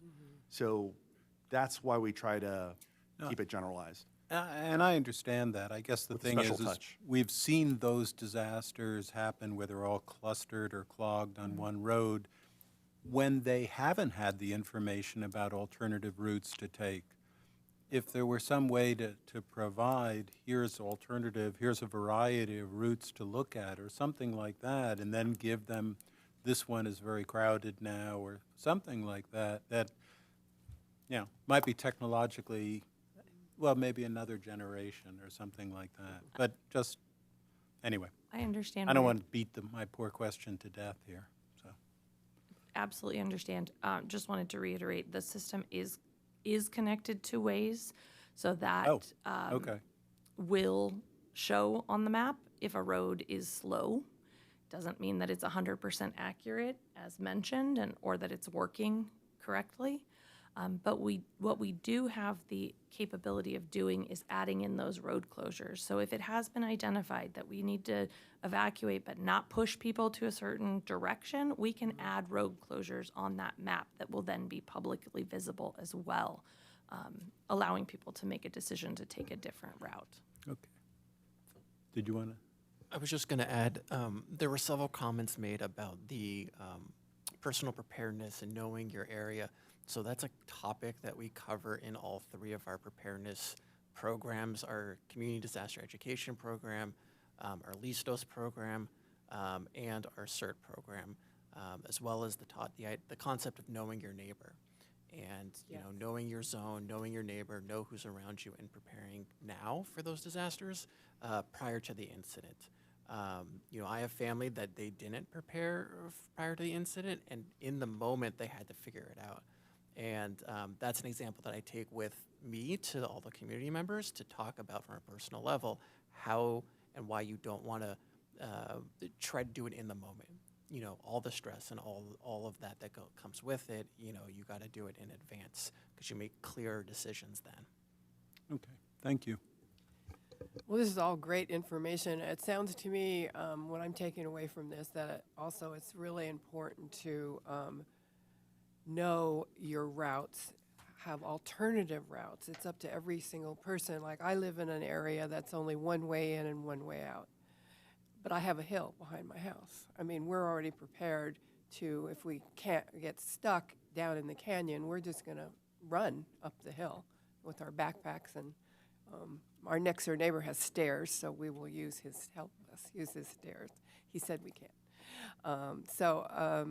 You know, I think everybody has to think out of the box of, like, okay, what if I can't even get my car out of my neighborhood? What do I do? And I like the idea of CERT. I remember them, that program was really proactive in getting to know your neighbor, and it was looking at different areas where you had CERT leaders and getting that area. That area is prepared. You know, they know who's in that area that needs help. And there's somebody that goes and checks on them. And I think that's just part of it, too. I mean, what you've come up with, this is great, but I think there is some personal responsibility here that we all have to take in an emergency. So I'm just wondering how my questions have been asked and answered.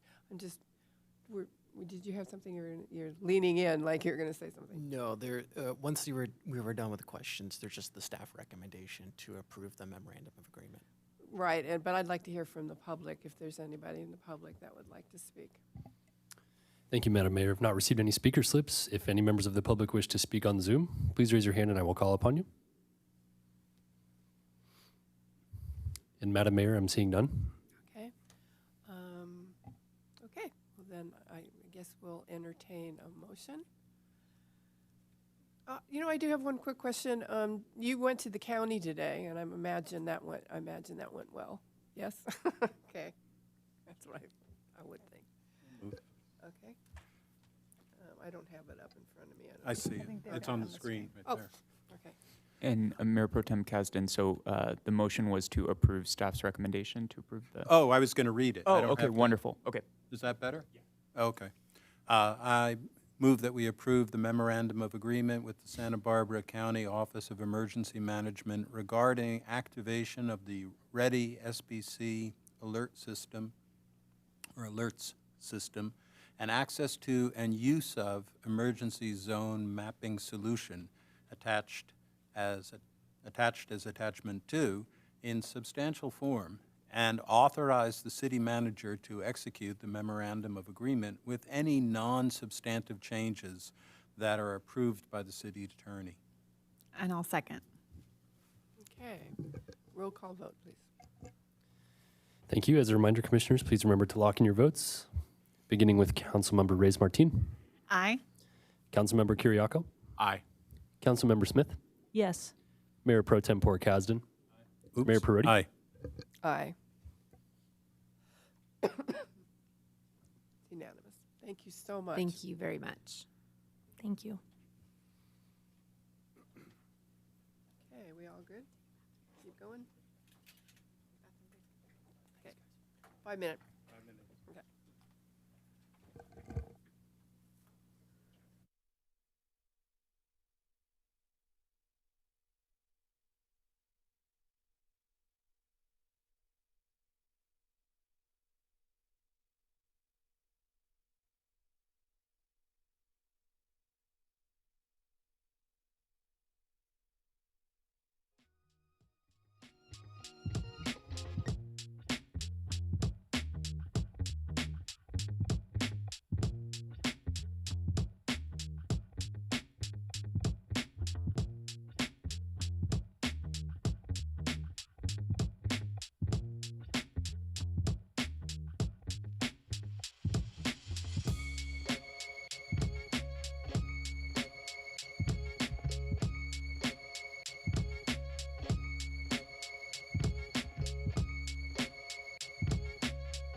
Okay, let's bring this meeting back to order. Okay, read the item, please.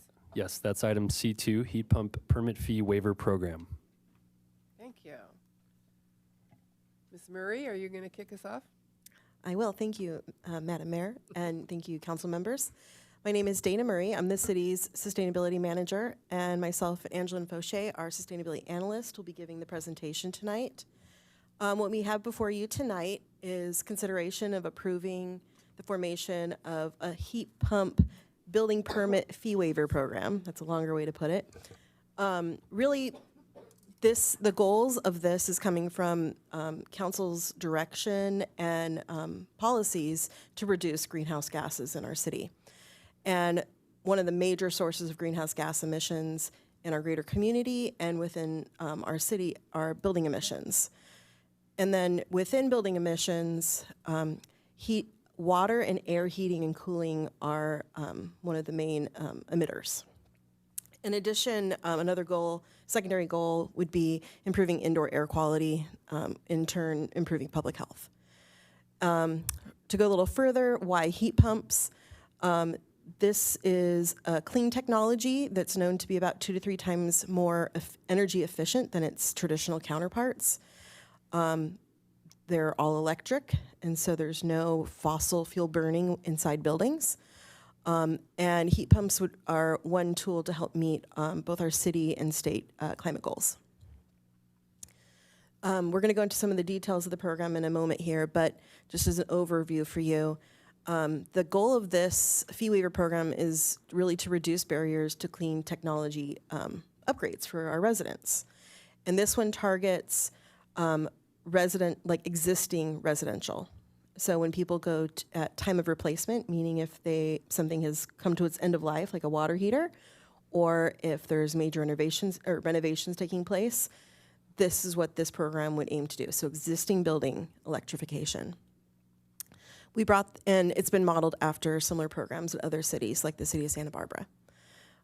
We first brought this to the Green Committee last year. We were just talking before Councilmember Ciraco's time on the Green Committee, but Councilmember Reyes-Martin was on it at the time.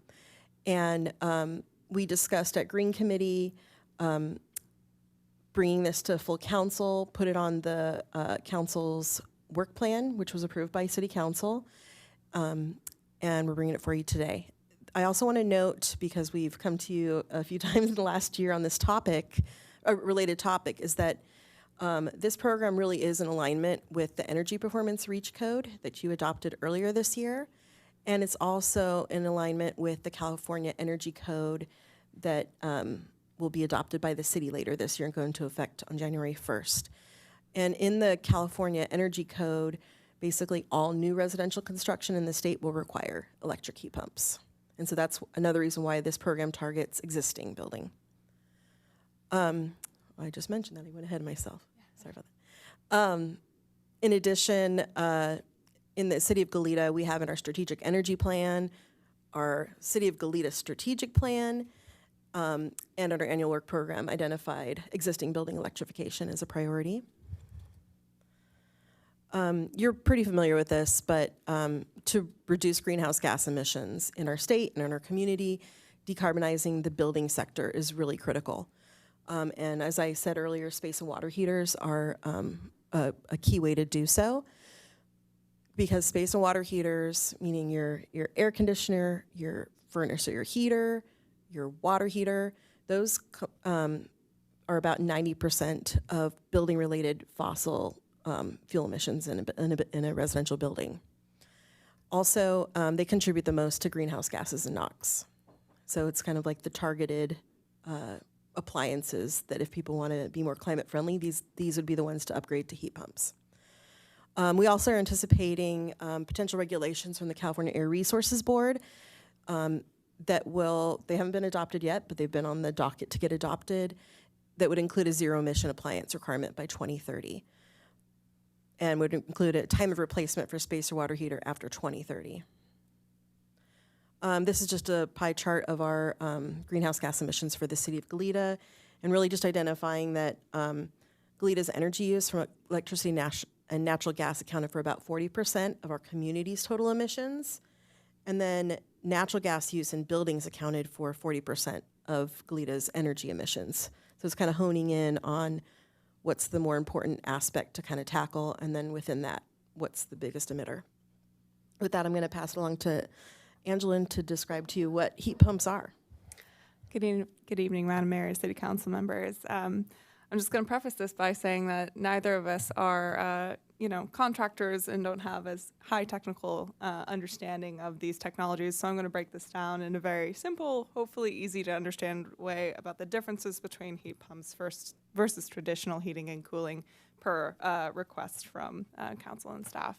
And so your traditional water heater, what sets it apart is that it uses a fuel source to directly generate heat to warm water within the tank. So that's your propane, burning natural gas, or even using electricity.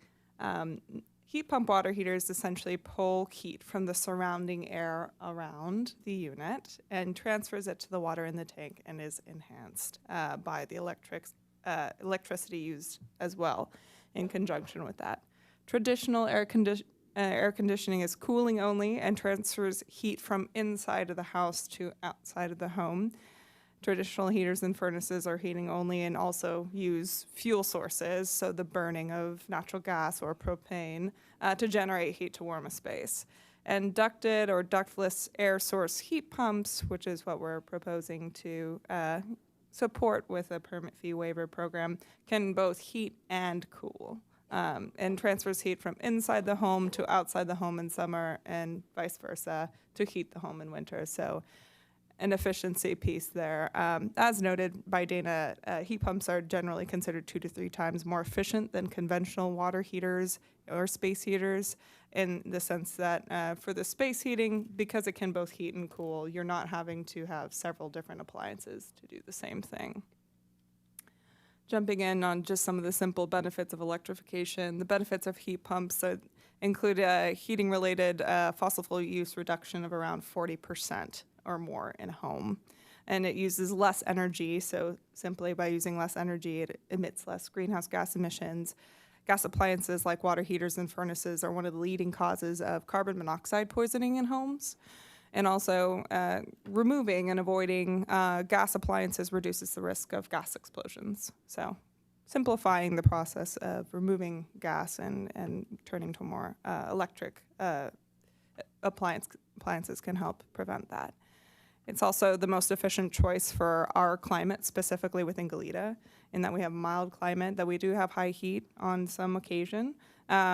This is still supported by heat pumps, as they work rather well within hot climates. As determined by the California Building Code and statewide REACH Code team, heat pumps are also considered cost-effective, and we're seeing that as the state is starting to push for that for new construction and starting to set up within CARB, our California Air Resources Board, these emissions kind of standards and supporting zero emissions appliances.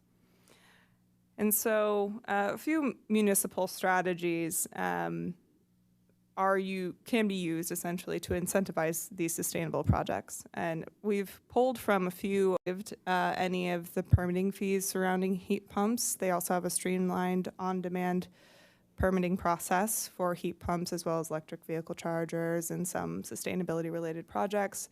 And the pioneer for this strategy was also Menlo Park, who originally started with doing permit fee waivers for solar programs, for solar installations on homes, and then expanded it within the past few years to cover a large swath of electrification projects.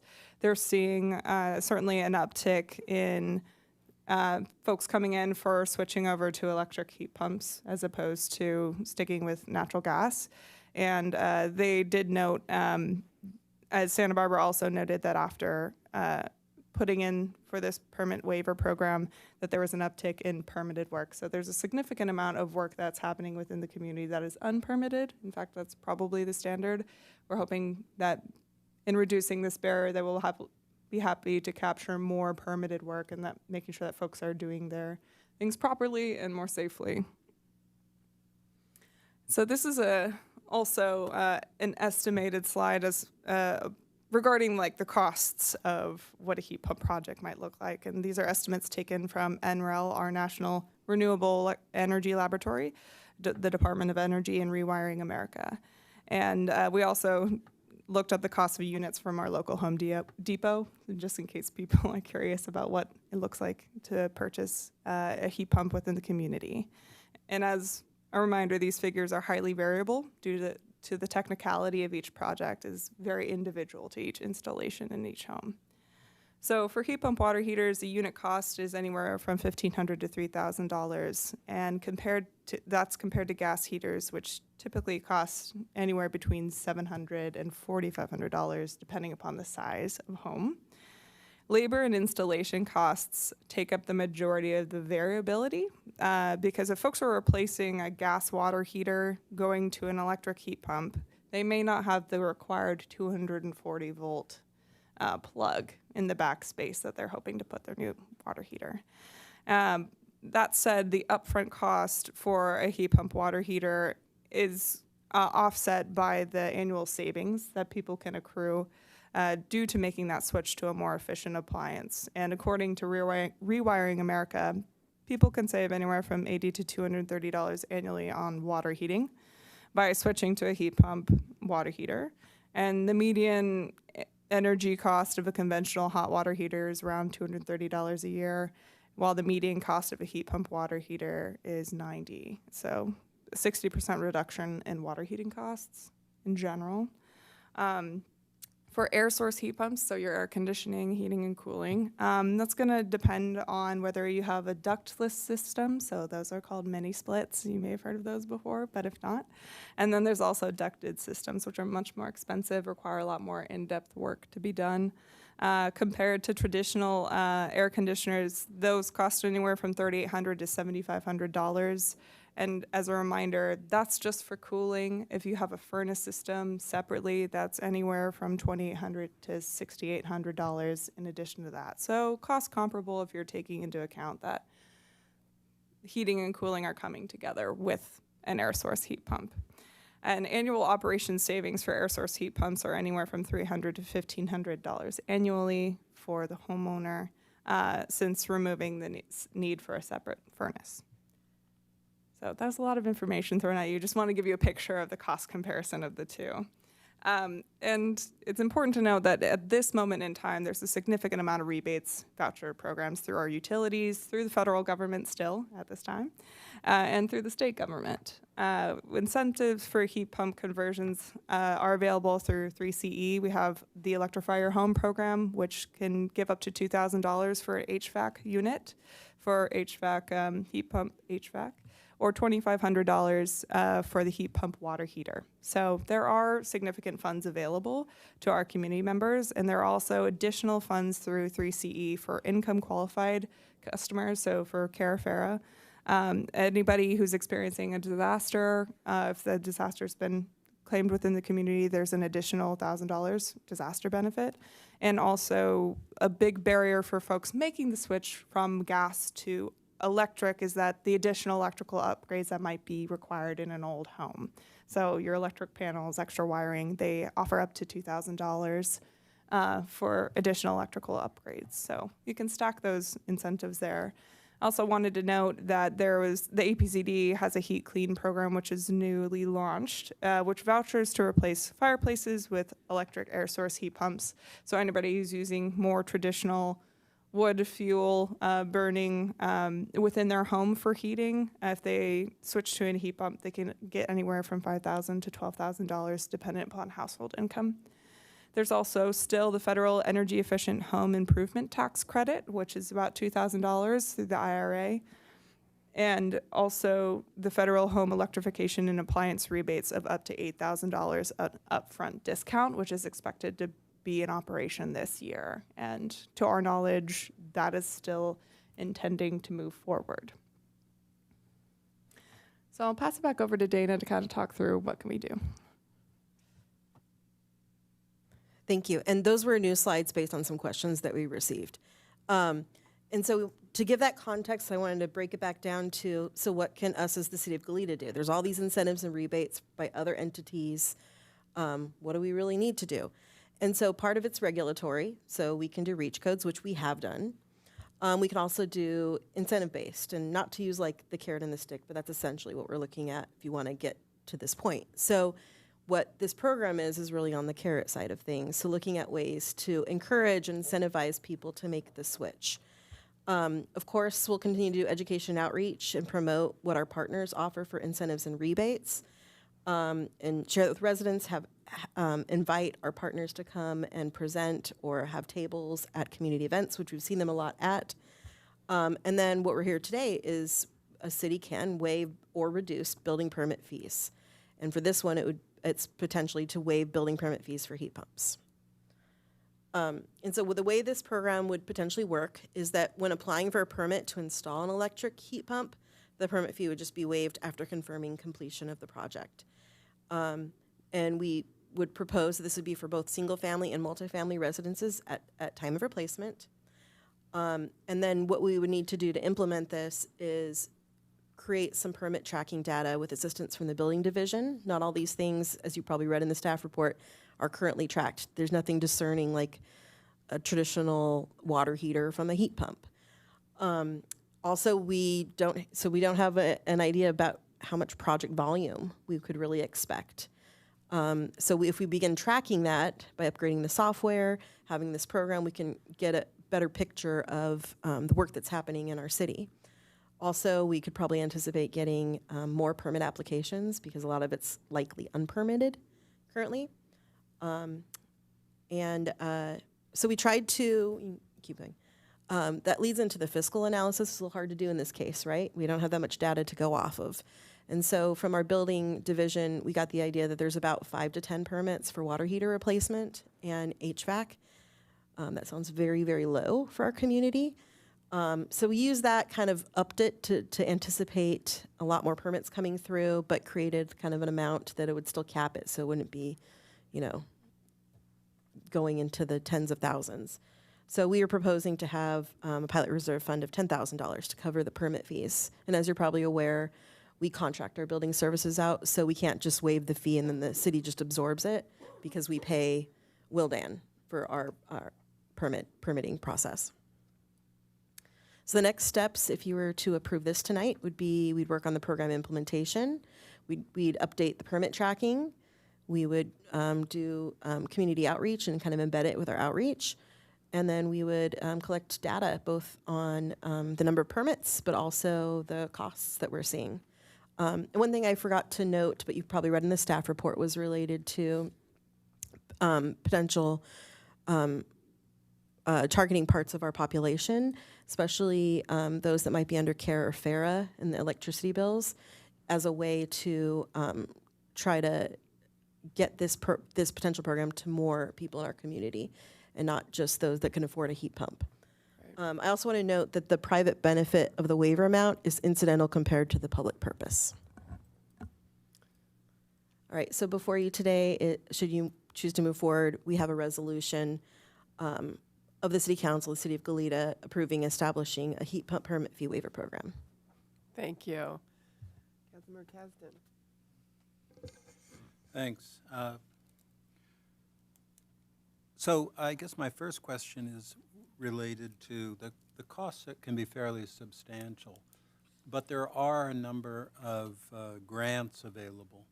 And, one of the things I've observed is that when people have put together a lot of these grants and so forth, there's kind of this assumption that it'll be easy, or that it's, you just design a grant and people will find them, people will do it.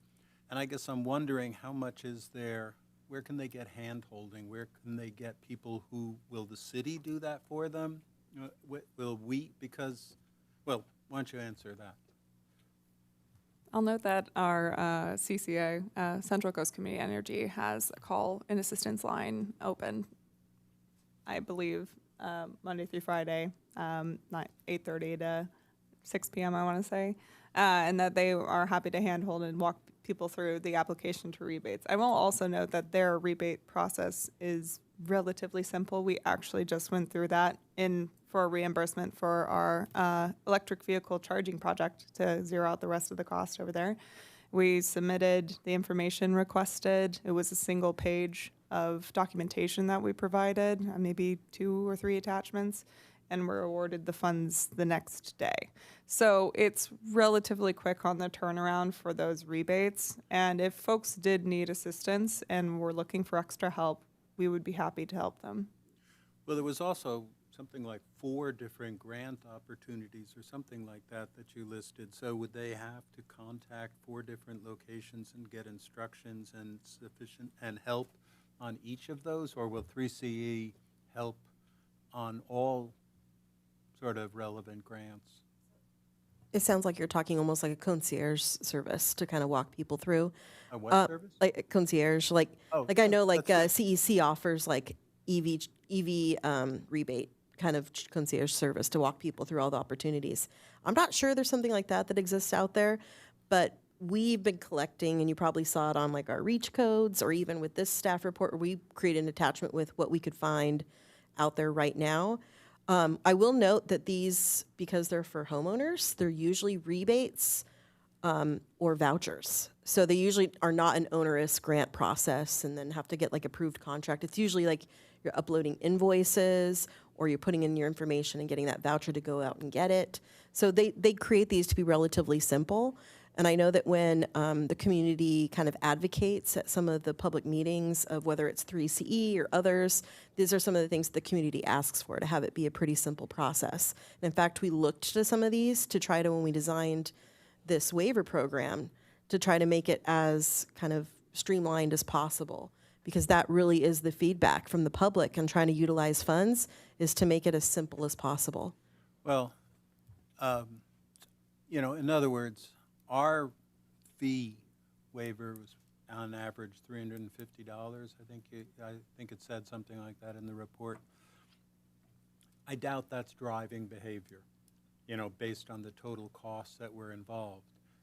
The other grants that are out there potentially total $4,000 or something. So, you know, as far as, let's say, if I were saying where to spend the $10,000, having that concierge service, if that were necessary, and maybe it's not necessary, and maybe, like you're saying, it's pretty easy already, and we, you know, there's no big deal. But if I were sort of, what is the way to motivate behavior best? It's making sure they have access to and the ability to do it. You know, there is something like that, because that's a, you know, 4,000 much bigger than 3,500. I hear what you're saying, and actually what I forgot to mention is that required of a lot of these rebates and vouchers and all these kind of things is that you usually have to get a permit and show you got a permit to do that work. So it is a barrier to entry, because somebody could figure out how they could pay for a heat pump through all these incentive programs, but then they still have to pay for the city permit. And so that's one spot where the city we have control over permit fees. And in fact, there's a state bill in play right now that if you Heat Pump Something Act, if it passes, it would actually require local governments to streamline their heat pump permits, and it would have a cap on how much cities could charge. So we've already talked to some experts in the state, and our proposed program would complement that state bill should it pass. So another question I had was, you mentioned something about Ferris, I think, or some sort of process that was targeting households that are less well off. So this isn't just a, you know, upper middle class subsidy program. Yes, that's correct. So that's specific to 3CE's rebate, because they are utility, they have better means to immediately identify where Karen Farah customers are, and so they have additional funds set aside within their funding pool to provide for folks who are looking for rebates to make those switches, and it's going to be like an additional $1,000 per project, to my understanding, for those rebates. So if you add up, let's say that $1,000 and then those various grant programs, does it come close to, you know, the cost of a unit? I mean, is that more or less? That's a bit difficult to answer, given that every project is individual. at the bottom end, cheap- the low end like of the scale, not the primo version. Ductless system, then I would say it could help get close to zero. And I'm sorry, I can't give an exact help on that. get but close? I'm That's, sorry. It could get a significant amount of funds. It could essentially zero out some of the projects for Carafera customers if it is a very simple project that they're just installing a single mini split of the cost of, let's say here, $500. And then the additional electrical and duct work just depends on the labor and installation time. But Dana, if you want So on to. a quick switch here, if you just looked at the air source heat pumps, if you look at unit cost for a ductless, that'd be like the replacement of like an in-window AC kind of thing, but a heat pump version. Those at Home Depot are like $500 to $1,800. And it looks like there's a 3 CE rebate you could get for $2,000. So probably that's where Angelin is being a good scientist, I think, and not wanting to say absolutely you could pay for it. It depends on the scope and size of the project, and it depends on what incentives are available at the time people are going for it. But there are many out there right now. I mean, I guess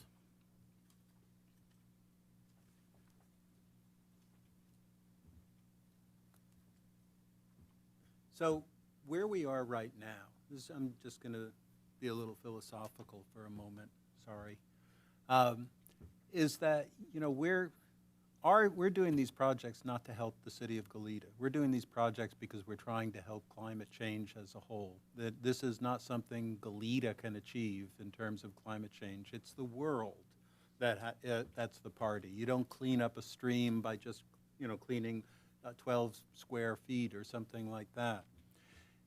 And we're trying to contribute towards that outcome. The ideal projects that we have are ones that can spread to other areas, that we're willing, because we care about this, we're willing to experiment. We're willing to be sort of role models. We're willing to be the first, first movers. And others can then see our example. So to the extent that a project is potentially a cost-effective or a beneficial addition, the spread of an innovation starts with some folks taking that first move and doing it, and then it can spread to others. And but if something's doesn't make sense economically, it's not really going to spread unless it's mandated by a state or something like that. And unfortunately, the times we live in are where, things aren't spreading so readily. And I guess so what I'm emphasizing is the ideal project. The projects we want to encourage or really focus on are the ones that also make some sort of sense, so that Bakersfield will do it, and maybe even Phoenix or something like that. That we're not isolated when we do these things. It's not just our own, we want to do it for our own sake. We want an outcome. Climate change really is important. It's not just us doing stuff to make ourselves feel good. In the end, we care about the outcome. And anyway, my little sermon's over. But so thank you for that information. Councilmember Reyes-Martin. Thank you for the presentation, and thank you both for all your hard work on this. I know we talked about it in the Green Committee, and it's always so exciting to see all the incredible progress we've made. I know when I talk to residents, they are thrilled about all the Go Green Goleta programs. It's probably one of the #1 things they note that they know about of the city, and that they're really proud of our commitment to not just this, but all of the many different programs that you've both championed and led along with the rest of other city staff. And, I really appreciate that you mentioned that it's not just about, making the cost as low as possible. There are so many other things that are a benefit to a program like this, in particular being able to have the data and information about the permits that exist in the city. I think that's really helpful information for us to be able to track, what kind of impact this has, what kind of decisions our residents are making. It helps ensure that the work is done safely and in accordance to all the applicable rules and regulations. I've had many residents who have, converted or done heat pumps or the water heaters, and they've given really great feedback about how easy it has been to work with 3CE or 3C REN, that's the other one, that they are very helpful in English and in Spanish, and that the process has been very easy for them to get rebates to reduce the cost. For a lot of residents, it's not just this cost of doing it, it's the kind of cost benefit of, do I do this or do I replace or fix an existing air conditioning unit or furnace? Do I keep using, space heaters and fans and kind of the cost associated with that? So, there's a lot of factors that go into the decision making, and if we can do one thing that makes a barrier, much easier, I think it's absolutely worth it and really great. And this is something we build on. It's definitely not going to be, I'm sure, the last thing we do related to this, but it's in the suite of tools and things that are available to residents. So thank you so much for this. I'm really glad to see this program. Councilmember Smith. Thank you. I appreciated the comment in the presentation and the report about the barriers that sometimes come with the current status of the electrical system or the panel in people's homes.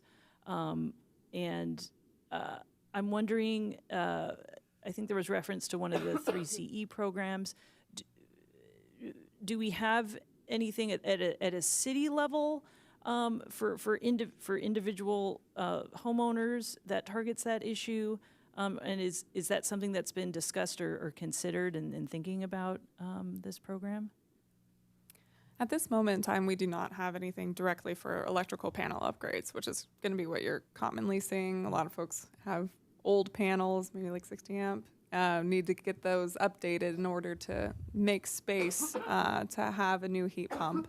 At this moment in time, we do not have something related to that, but if there is interest, that's something we can do some research on and reach out to our, fellow colleagues at other cities who have similar programs and see if electrical panel upgrade fee waivers are really, it would have to be, I think, a fee waiver unless we are willing to set aside funding for panel upgrades at this time. But 3CE does, I want to say, give up to $2,000 for electrical upgrades, which can help with a panel upgrade significantly. Yeah, that's good to hear. I think that at times, maybe at the state level, is underestimated in terms of the needs and just knowing our community and the age of homes here. And full disclosure, I'm one of them. You could hand me a free electric vehicle and a free heat pump tomorrow, and I couldn't take it. So until the electrical was upgraded. So I hope that's something the committee might look at, or I don't know if there's even a way for the city to get more data.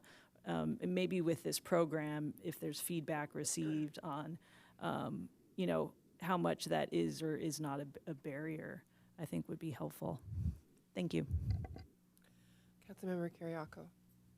Thank you, Madam Mayor. I think I'll pick up where Councilmember Smith very astutely left off with the fact that there's a cost factor at play here too. And sometimes it's not just about whether or not you can get the thing, but you have to be able to put in place all the things that go into going through the process to be able to accept the thing, like a free water heater, reduced cost water heater, et cetera. I think one of the underappreciated barriers that we're dealing with also here, and I'm really happy to see in this program, is that it applies to multifamily homes. We have a lot of folks in different parts of Goleta, but I'd say particularly in Old Town, where it's multifamily housing or it's really small, older, much older than like the tract housing, single-family housing that was built in the 40s and the 50s and sometimes even in the 20s and the 30s before we had the large housing tracts and everything kind of being built all at once with a certain type of infrastructure. And so being able to make it a little bit easier to get to a place where not only are you going to have a heat pump for the first time for people that probably don't have any kind of forced air solution for heating or cooling, but also to get the better infrastructure for an electrical panel and being able to do that very basic, very key upgrade is such an opportunity to improve the quality of life for our residents. So I don't think it's just about doing our part to help the state check off a box. I think this really is fundamentally about improving the quality of life for residents. And here's one more tool in the toolbox, as Councilmember Reyes-Martin was saying, one more tool that we can use as a city to help our residents help themselves. And so I think even if we're talking about a relatively small fee waiver, it's still a barrier to even getting into the game to being able to access some of these bigger ticket items. So I'm really excited that the Green Issues Committee reviewed this, even if it was before my time. I'm happy that they did it. I'm happy that we're here now, and I really like how this program works in concert with the REACH code improvements. One thing I did want to ask, because I'm not clear on it, is does our REACH code have anything in it as it relates to heat pumps that are restrictions on the ability of homeowners associations to impose additional costs or additional requirements that inevitably lead to additional costs? I don't remember seeing it. I don't think we put anything in our REACH code about that, but that Heat Pump Act that's in play at the state right now it addresses that. Okay. But I don't think our REACH code does. Okay, so Sacramento may be getting ready to help make it a little bit easier to adopt. And I just want to note, I think you're also bringing this up because opposed to water heaters that are typically inside units, heat pumps are typically outside of units. So there is a benefit to, I think, to households within multifamily units having more space inside, but then it makes it that the property owner or management needs to accommodate that on the outside. So I could see where you're going with the HOA.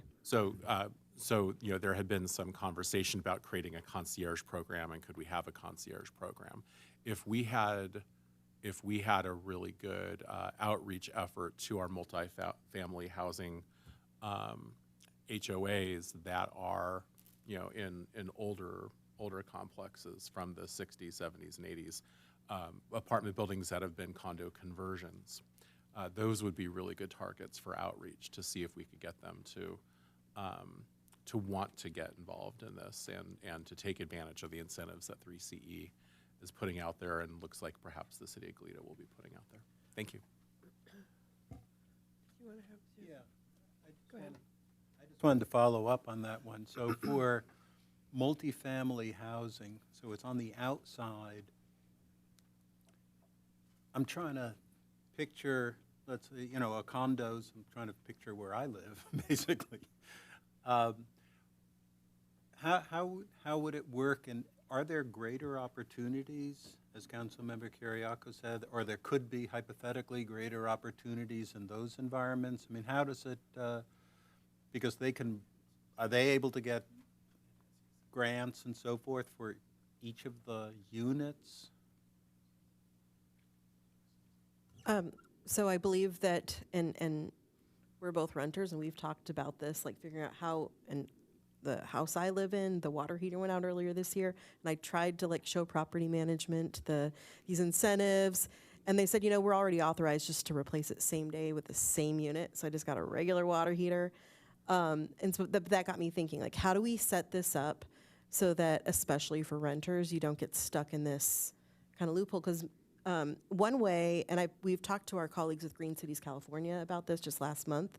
We had a little summit. And one way they really thought that we could kind of achieve more of this, be proactively reaching out to property managers, proactively reaching out to contractors, and then even Home Depot and stuff, where people go, and just try to get our information out there to some of these non-traditional outreach kind of venues. But it is a little bit of a systems change. So I don't think, Well, and I'm an today- optimist, but I don't know how much we're going to be able to kind of change, kind of like with, like the property owner and the property manager and the renters. That's a hard nut to crack, but we can try. Yeah, because it's actually a big change in that, from what you said, the unit is outside rather than inside, so they have to proactively identify where they would put them.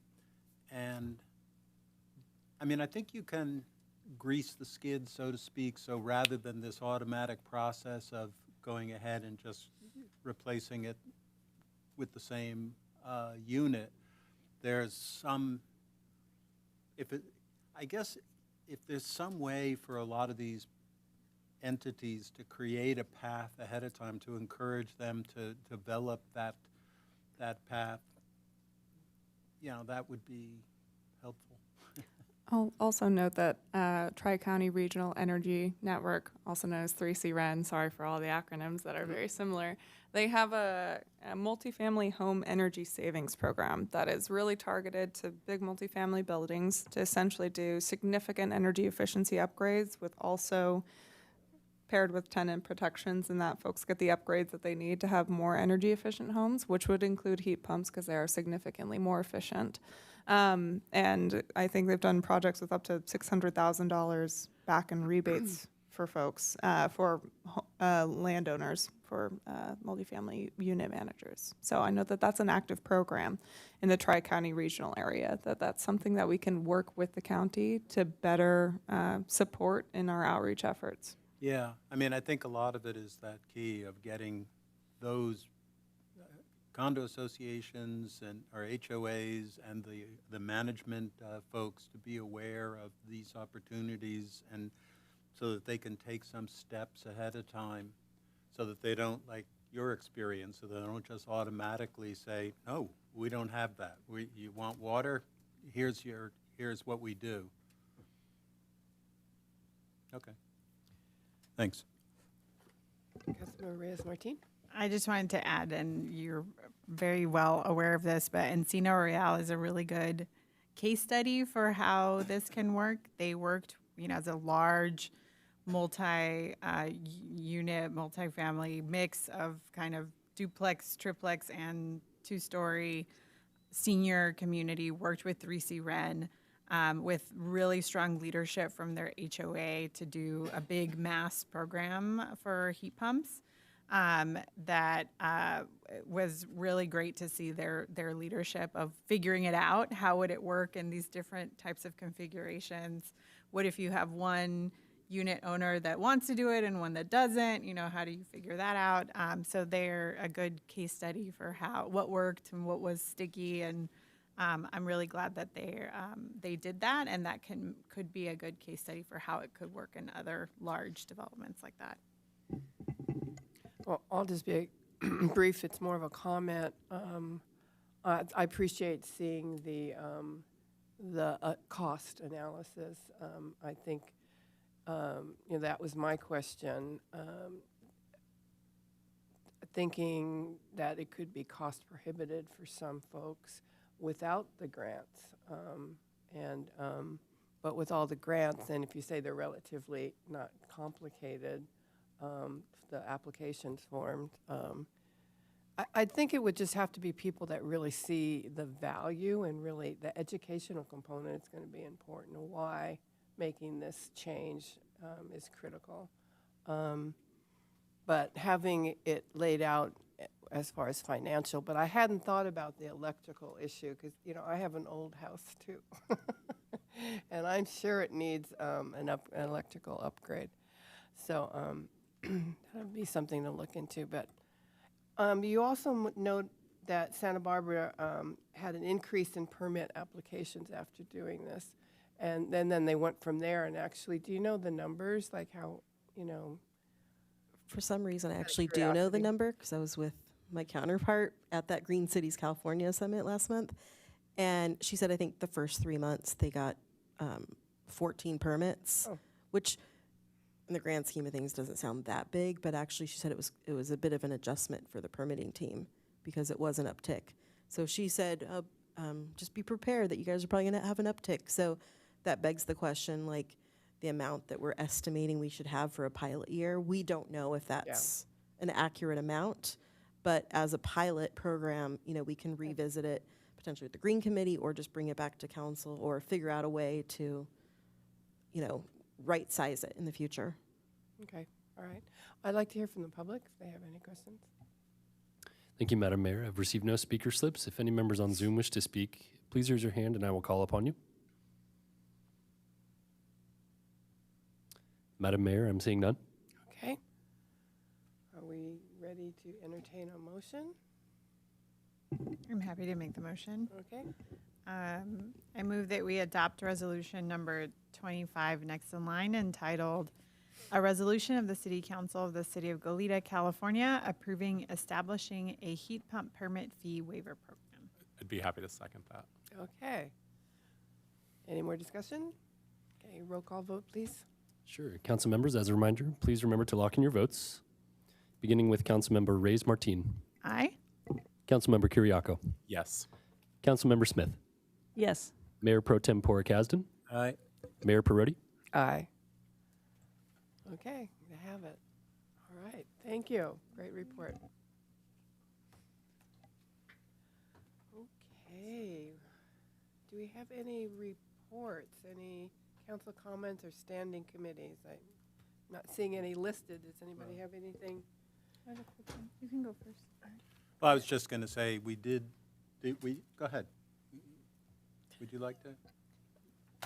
Oh, the Finance Committee met and discussed various items that were on today's consent agenda. So I don't think we have any other update. Councilmember Reyes Martin. I just wanted to briefly say I had the opportunity last week to attend the Santa Barbara County Math Super Bowl with 375, I think, students from South Santa Barbara County. It was very exciting to see some very excited mathletes and great energy in the room. And congratulations to the many Goleta Union schools that were recognized with various awards.